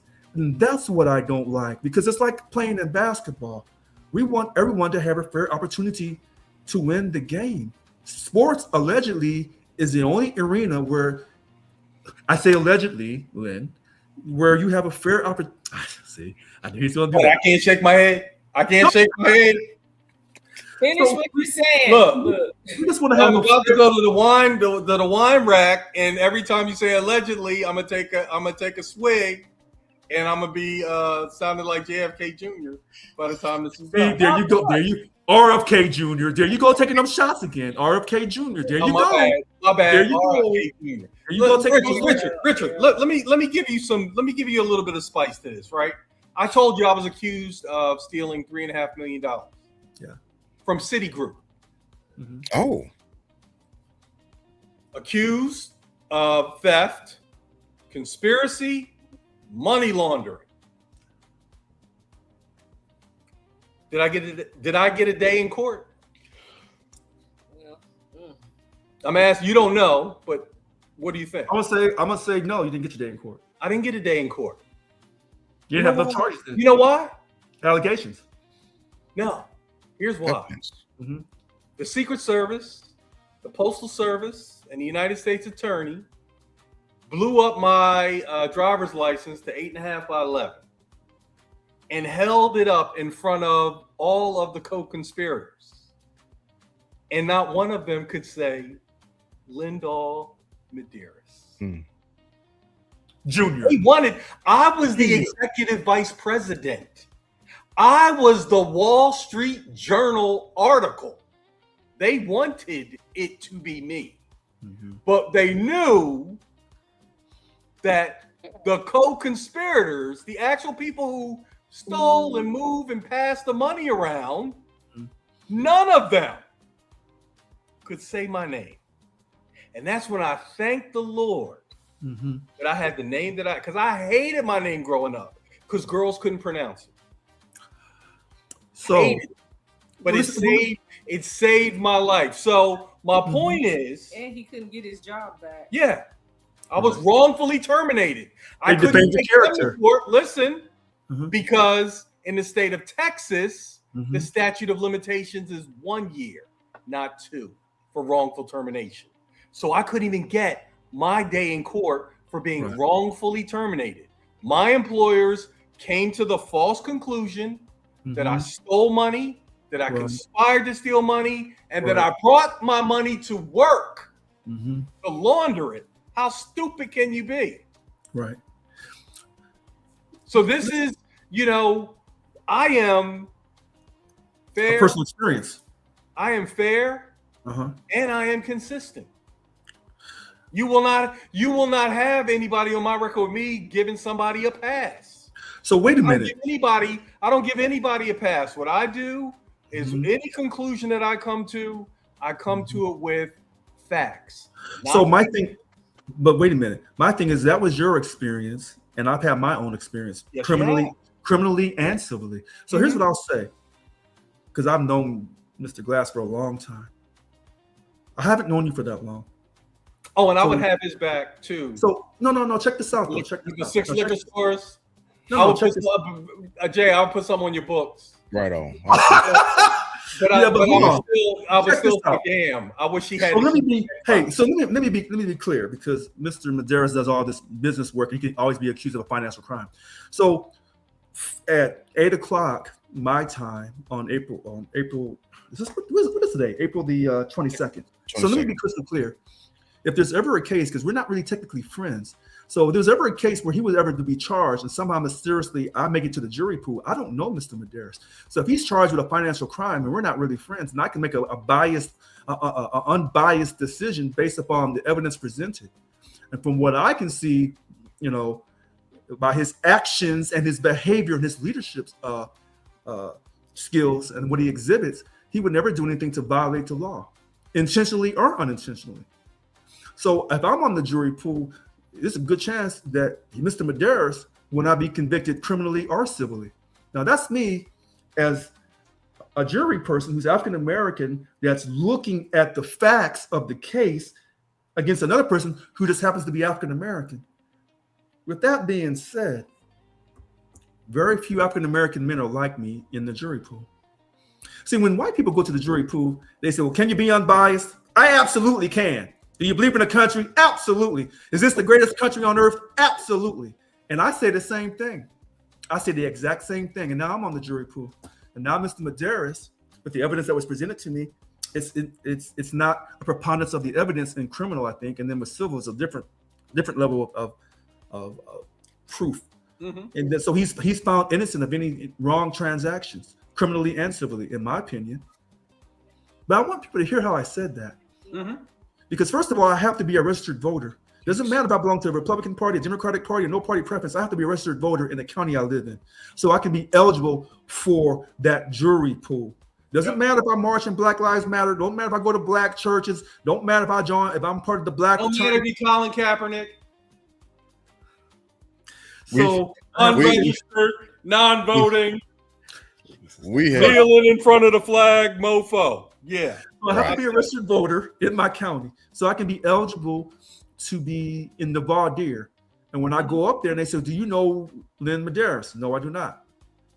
Well, wait, haven't you talked to him before? I think I may have talked to him briefly, maybe over talk through a friend, but no, I don't know. I don't know his life story or anything like that. So you can make an unbiased decision on Mr. Medeiros. Absolutely, I can. You're not lying. No, I'm not. If you're lying, Mr. Brown, that's a felony act. I'll take that chance. I stand by. I believe in the greatest country on earth. I believe in showing the evidence. And once you show this evidence, I'll be able to make a reasonable decision on Mr. Medeiros and his behavior. Now, those are straight answers to the questions that I was asked in a time of need for Mr. Medeiros and his lovely wife, Stephanie. Now, other black men and women, you can tell what they're going to do, because when it was raining for Mr. Medeiros, they said, well, we don't know yet. We have to wait to see how things turn out. I'm saying, well, show me the evidence and then I'll make a decision. Because it's raining for Mr. Medeiros and I'm here to say, here's the umbrella, or maybe you don't get an umbrella, but I'm here anyway holding the umbrella for you so that you can see me right here. But the other black folks, when it's raining for you, they're not out on the street corner with the umbrella to see if you need it. You can't find them. And this is a symbol of former Congresswoman Cheris Phyllis McCormick. Let me say this about her. I would absolutely love to be wrong about her. I would love it. But I have done like I said, I've been following this woman's situation since last year. And I've looked for every nook and cranny since I've been through this. 3.5 million, 5 million. What's $1.5 million? Chump change, right? I've been through this. And my lawyer told me I'd have got $400 out. Shout out to Richard. My lawyer's name is Richard Harris. Richard Harris told me, he said, Lynn, you're so lucky you haven't been indicted. Yeah. And I was like, well, I'm innocent. That's not how the law works. That's not how the law works. As a matter of fact, when you're innocent, you really need to lawyer up. Because guilty folks had a dream team. Yeah. There you go. And I'm sitting here saying, well, the truth is going to set me free because I ain't do it. I ain't do nothing. Nothing. Except that I was associated with one of the criminals. He was my day one. Wait a minute. And that's one of the biggest, and that's one of the biggest problems, in my personal opinion, that Black America has with the judicial system of America. What? The judicial system has never been, quote, a fair and honest. Because it wasn't built for us. No, it's pay to play. It wasn't built for us. Because, once again, if I need to go and make a point, there was a time when you couldn't testify against a white man. Nope. And then you wonder why you couldn't sit in the jury box and point at a white defendant and say he did it. Hold on, wait. So a Black person couldn't do that, but an Irish servant or an Irish slave could. Anyway, look, I don't want to get sidetracked. Yes, they could. So we gotta end it. Shout out to Hennessy, right? Yeah, we had two. That's funny. We had 2 hours and 5 minutes, fellas, and we're not gonna talk about Schwartz. We might have to come back, but what I would say I is support Schwartz too. I support her too. I support Dr. Schwartz. Thank you. I am. All right, President Trump has made a great selection. She's gonna need all prayers that we can send out. Yeah, President she's Trump amazing. Made a great selection. We had to go President She's Trump. amazing. And President Trump did absolutely make a great selection, and I hope that that she is not taken down by RFK Jr. Brooks, that's the hope. You have a good night, Brooks. A good sleep. Welcome back. I'm watching patiently. I'm not saying much. I like until I'm called on. It's been really great. Man, you know really that's hard to, you gotta jump in here when you get in here. Yeah, but we gotta be like double dutch. Totally okay. It's totally okay. I jump in when I need to say something, and then I listen when I need to listen. It's fair cool. Fair enough. But we gotta. I really respect it. Hey, Marie. You know, like I said what I need to say for the Medeiros lovely couple. What love? Fuck USC. And then sorry, I said it like that. You know, and Mr. President, sometimes I agree with you, sometimes I disagree with you. I like it, dude. And my brother James, I really appreciate you having me on. Always. But you know what, Mr. Brooks? You know tonight, yes, sir. I was laying it out tonight. That's why you were quiet. You were going. You were listening real careful. You saw how I was giving respect to just let you go. Yes. They are like two tag team partners in WWW. Yeah, I was about to say, y'all can stop smelling each other's tails. We got to end this. No. Look, we gotta go. We gotta go. It's 2 hours. I gotta be up early. Both parties, but are we doing after hours? No party preference. Well, I can hang on. I can hang on for a few minutes. Let me put the link in the chat. If anybody wants to hop on with us to join the conversation after hours, the link is in the chat, and you are more than welcome to do so. But just know that it gets a bit rawer after hours than what it is when we are live. Throwing that out there. So with that being said, we're not doing around the horn tonight because I'm a limited time. I got to be up early tomorrow morning to get my kiddos off. But as always, we absolutely appreciate y'all for hanging out with us tonight. God bless and good night. Good night.